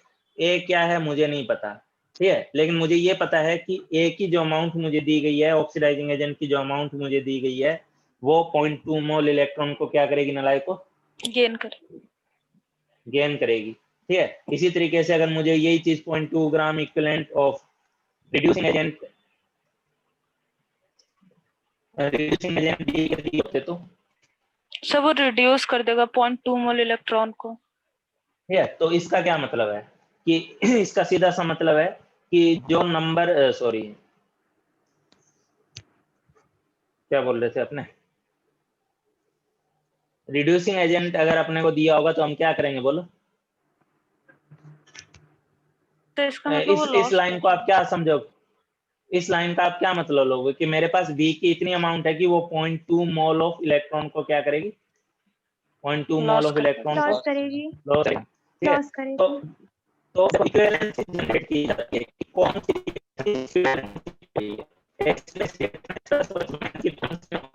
रिडॉक्स रिएक्शन इलेक्ट्रॉन के गेन लॉस के टर्म्स में होती है, कर लिया जाता है, उसी के टर्म्स में उसके इक्विवेलेंट को डिफाइन किया जाता है। आपको पता होगा ए की स्पीसीज ए का, ठीक है, जैसे मान लो आपके पास ये है KHC2O4, अगर ये ऑक्सीडेशन रिडॉक्स रिएक्शन में इन्वॉल्व है तो इसका एन फैक्टर कुछ अलग होता है, इसका ग्राम इक्विवेलेंट कुछ अलग होगा।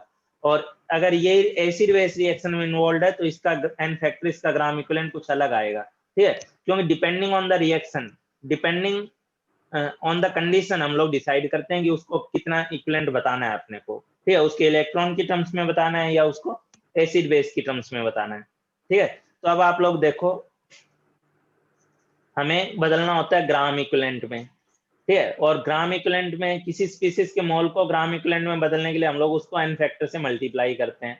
अब आप देखो एन फैक्टर क्या होता है, ठीक है, मोल अगर हमें पता है लेकिन हमें उसका ग्राम इक्विवेलेंट बताना है, ठीक है, तो एन फैक्टर क्या होगा बताओ, एसिड का एन फैक्टर क्या होगा, जल्दी से बताओ आप लोग। नंबर ऑफ अब सीधी सी बात है, H2SO4 है, number of replaceable H plus, H plus है, इसको बेसिसिटी बोला जाता है, ठीक है। अब सीधी सी बात है भाई, इसके मेरे पास 2 मोल होंगे तो मुझे H2SO4 का मोल बताने में इंटरेस्ट नहीं है, मुझे इसके अंदर जितना H प्लस मुझे मिल सकता है उसको बताने में इंटरेस्ट है। तो मैं इसको 2 को कितने से मल्टीप्लाई करूंगा, 2 को 2 से करूंगा ना, क्योंकि एक में 2 है तो 2 में कितने होंगे, 4 होंगे। इसके 3 मोल ले लूंगा तो उसमें कितने होंगे, 6 होंगे। तो मुझे तो H प्लस का मोल बताने में इंटरेस्ट है। तो ऑब्वियस ही बात है, एसिड के एन फैक्टर का क्या मतलब हुआ, कितने H प्लस उसमें जितना उसके H प्लस दे सकते कितने H प्लस उसके 1 मोल में है, ठीक है, कितने H प्लस उसके मोल 1 मोल में है, ठीक है, वो उसका कितने मोल H प्लस बोलो, या तो बोलो एक मॉलिक्यूल में कितने H प्लस है, या बोलो कितने एक मोल में कितने मोल H प्लस है, ठीक है।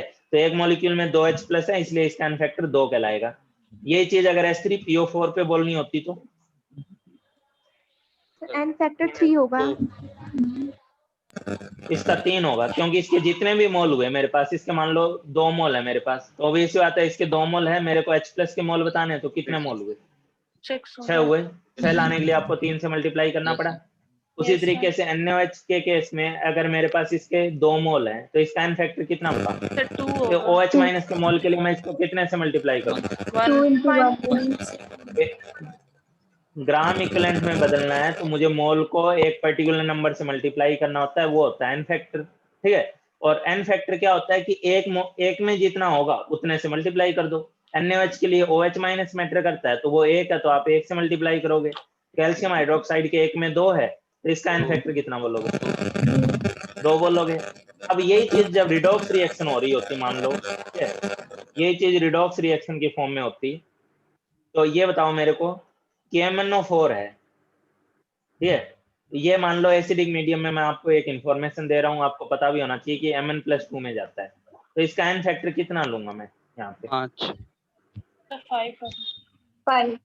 ऑब्वियस बात है, ये +7 से जा रहा है +2 में, इसका मतलब इसने क्या किया है, 5 इलेक्ट्रॉन का इलेक्ट्रॉन सर डाउन। 5 इलेक्ट्रॉन लिए। गेन किए। तो इसका मतलब अगर मैं इसके 2 मोल बता रहा हूँ कि मेरे पास इसके 2 मोल है, तो मुझे इसके मोल बताने में इंटरेस्ट नहीं है, मुझे ये बताने में इंटरेस्ट है कि ये कितने मोल इलेक्ट्रॉन ले रहा है, तो इसका 2 मोल कितने मोल इलेक्ट्रॉन लेगा, 10। 10। तो ये 10 इसका ग्राम इक्विवेलेंट हो जाएगा। यस लेकिन वो 10 कैसे आया, जब 2 को आपने कितने से मल्टीप्लाई किया, 5 से।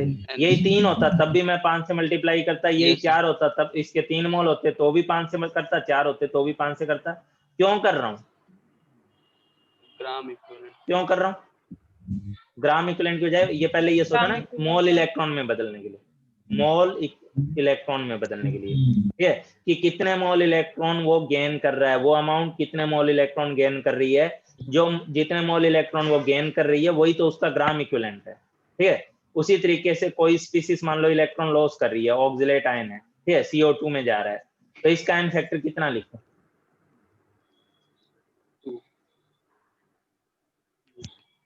बोलो बोलो बताओ कितना लिखूं। 2 यहाँ पे कार्बन है +3 में, गया किसमें, +4 में, कितने इलेक्ट्रॉन छोड़े, 1 तो इसका n फैक्टर कितना लिखूं, 1 1 सर, लेकिन बैलेंस एक नहीं काम सर, करोगे? पहले बैलेंस करें। एक काम करोगे, जिन जिन लोगों ने 1 लिखा है बोल रहा है, वो बगल में गिलास पड़ी होगी, ठीक है, या पानी पड़ा होगा, अपनी हथेली पे थोड़ा सा पानी लो, वीडियो चालू करके मेरे सामने उसमें नाक डुबो लो, करोगे, 2 होगा. करना तो चाहिए आप लोगों को। गधो यहाँ पे 3 से 4 में गया मानते हैं, 1 इलेक्ट्रॉन छोड़ा है, सही बात है, 2 कार्बन। लेकिन गधो इसमें कार्बन कितने हैं, 2 कार्बन कितने 2 हैं? है. 2 एक में 2 है, तो- एक में 1। इसकी बात करो ना, इसका n फैक्टर निकाल रहा था मैं, 2 ठीक है, इसमें कितने हैं, 2 है, तो आप जितना नंबर ऑफ एटम होता है उसको उससे मल्टीप्लाई भी करना होता है, ठीक है, तो इसका n फैक्टर कितना होगा, 2 होगा, ठीक है। तो ऑक्सिलेट आयन अगर रिडॉक्स रिएक्शन में इन्वॉल्व है तो उसका n फैक्टर कितना है, 2 है। अच्छा अब एक बात बताओ, KHC2O4 है मान लो, ठीक है, ये मान लो एक तरफ एसिड बेस रिएक्शन में इन्वॉल्व है, इसको मैं किसी बेस के साथ रिएक्ट करा रहा हूँ, मान लो NaOH के साथ, तो इसका n फैक्टर कितना होगा, 2 गधे, एसिड बेस में कौन काम आता है, H काम आता है, कितना H है इसमें, 1 है, तो एसिड बेस के पॉइंट ऑफ व्यू से इसका n फैक्टर कितना होगा, 1 होगा नलायको। और रिडॉक्स के पॉइंट ऑफ व्यू से n फैक्टर कितना होगा, मान लो इसको मैं ऑक्सीडाइजिंग एजेंट के अगेंस्ट ट्रीट कर रहा हूँ, तो ऑक्सीडाइजिंग एजेंट तो इसको ऑक्सीडाइज करेगा, तो इसका n फैक्टर कितना होगा बोलो, तो 2 होगा। क्यों, क्योंकि फिर उस कंडीशन में ऑक्सिलेट CO2 में जाएगा, और CO2 में जाएगा तो कितने इलेक्ट्रॉन छोड़ेगा, 2 छोड़ेगा। तो इस तरीके से रिएक्शन के अकॉर्डिंगली हमने डिसाइड किया हुआ है क्राइटेरिया। एसिड बेस रिएक्शन में हमें H+ का मोल और OH- का मोल बताने में इंटरेस्ट होता है, रिडॉक्स रिएक्शन में हमें कितने मोल इलेक्ट्रॉन का गेन हो रहा है, कितने मोल इलेक्ट्रॉन का लॉस हो रहा है, ये बताने में इंटरेस्ट होता है, और ये जो मोल वगैरह हम लोग बताते हैं, गेन और लॉस या जो भी ये मोल में कन्वर्ट करके बता देते हैं, तो यही उस गिवन स्पीसीज का ग्राम इक्विवेलेंट हो जाता है। ठीक है, एसिड के मोल को डायरेक्ट ना बता करके उससे मिल सकने वाले H+ के मोल बताना उस एसिड का ग्राम इक्विवेलेंट है। बेस के मोल को डायरेक्ट ना बताकर उससे मिल सकने वाले OH- के मोल बताना उसका ग्राम इक्विवेलेंट है। किसी ऑक्सीडाइजिंग एजेंट के मोल को डायरेक्ट ना बता करके उसके द्वारा गेन किए गए मोल इलेक्ट्रॉन को बताना उसका ग्राम इक्विवेलेंट है। किसी रिड्यूसिंग एजेंट के मोल को डायरेक्ट ना बता करके उसके द्वारा लॉस किए गए मोल इलेक्ट्रॉन्स को बताना उसका ग्राम इक्विवेलेंट है। ठीक है, तो मैंने तो आपको अपनी तरफ से बता दिया, अब उससे ज्यादा मैं यहाँ पे और बोल भी नहीं सकता, टाइम भी अपने पास लिमिट है। ठीक है, तो मैं आज खत्म कर रहा हूँ, आगे इक्विवेलेंट्स एंड फैक्टर वगैरह पे मैं और आपको लेक्चर दे दूंगा। ठीक है, हाँ एक चीज और जाते जाते सुन लो। कई केस में क्या होता है, सिंपली लिख दिया जाता है कि Na2CO3 है, इसका एन फैक्टर बताओ। एल्यूमिनियम 3+ है, इसका एन फैक्टर बताओ। ठीक है, एल्यूमिनियम सल्फेट है, इसका एन फैक्टर बताओ। बस ऐसे लिख दिया जाता है। अब यहाँ कोई रिएक्शन नहीं हो रही है, तो जब रिएक्शन नहीं हो रही होती है सॉल्ट के पॉइंट ऑफ व्यू से, सिंपली आप समझना है यहाँ पे, ये कब बता रहा हूँ जब कोई रिएक्शन नहीं हो रही, बस आपको दे दिया कि एन फैक्टर बताओ। ठीक है, तो मान लो जो इलेक्ट्रोकेमिस्ट्री वाले चैप्टर हैं उनमें हमें आयनिक कंडक्टेंस वगैरह देखनी होती है, वहां कोई रिएक्शन नहीं करवा रहे होते, तो वहां एन फैक्टर क्या होता है, वहां एन फैक्टर होता है चार्ज मैटर करता है वहां पे, कि उस स्पीसीज में उसके आयंस जो हैं उस आयंस पे टोटल पॉजिटिव या नेगेटिव चार्ज कितना है। ठीक है, तो बताओ NaCl का एन फैक्टर कितना है? 1 है। इसका क्योंकि इसमें टोटल पॉजिटिव या नेगेटिव चार्ज 1 है। न्यूट्रल स्पीसीज है तो टोटल पॉजिटिव या नेगेटिव चार्ज बताओगे, और कैटायन या एनायन है तो उसका डायरेक्ट चार्ज बताओगे। कैल्शियम क्लोराइड का एन फैक्टर 2 सर 2 है। और इस सोडियम कार्बोनेट का 2 सर 2 2 है। है। ठीक है, पॉजिटिव चार्ज भी 2 है, नेगेटिव चार्ज भी 2 है। एल्यूमिनियम क्लोराइड का 3 3 है। एल्यूमिनियम सल्फेट का सर 3 है। 3 एल्यूमिनियम सल्फेट का 3 एल्यूमिनियम सल्फेट का जो 3 बोल रहे हैं वो फिर नाक डुबो लेना जा करके पानी में। गदो कितना होगा एल्यूमिनियम सल्फेट का? सर 1। ए भूतनी मारूंगा, n बराबर 6 होगा। जानवरों अरे एक एल्यूमिनियम पे 3+ होता है जानवरों, तो 2 पे कितना होगा? 6 होगा। सल्फेट पे एक सल्फेट पे -2 होता है, तो 3 पे कितना होगा? 6 होगा। कर लोगे? Yes sir. चलो, तो 3 कंडीशन मैंने बताई एन फैक्टर लिखने की। बाकी मैंने बताया ना, n factor reaction to reaction अलग से डिफाइन किया जाता है कि किस रिएक्शन में हमें एसिड बेस के पॉइंट ऑफ व्यू से काम करना है, किस में रिडॉक्स के, और ये एक मैंने बताया जब कुछ नहीं करना होता, जब सिर्फ सिंपल कंडक्टेंस वगैरह हम लोग देख रहे होते हैं, या किसी एक आयन को दे दिया जाता है और इसका एन फैक्टर बताओ, इस टाइप की चीज पूछी जाती है। ठीक है, तो एन फैक्टर का मीनिंग बता दिया। अब मैं इसको खत्म कर रहा हूँ, और आज के लिए मेरी तरफ से टाटा बाय बाय, और थोड़ा बहुत थैंक यू पढ़ाई लिखाई सर। पे ध्यान दो भाई लोगों। ठीक है भाई। Yes sir.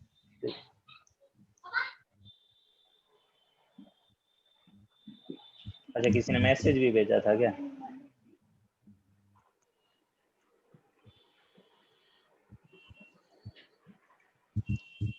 चलो ठीक है भाई। सर बुक्स का नाम शेयर कर दीजिएगा। शेयर कर देंगे, बुक्स ही शेयर कर देंगे।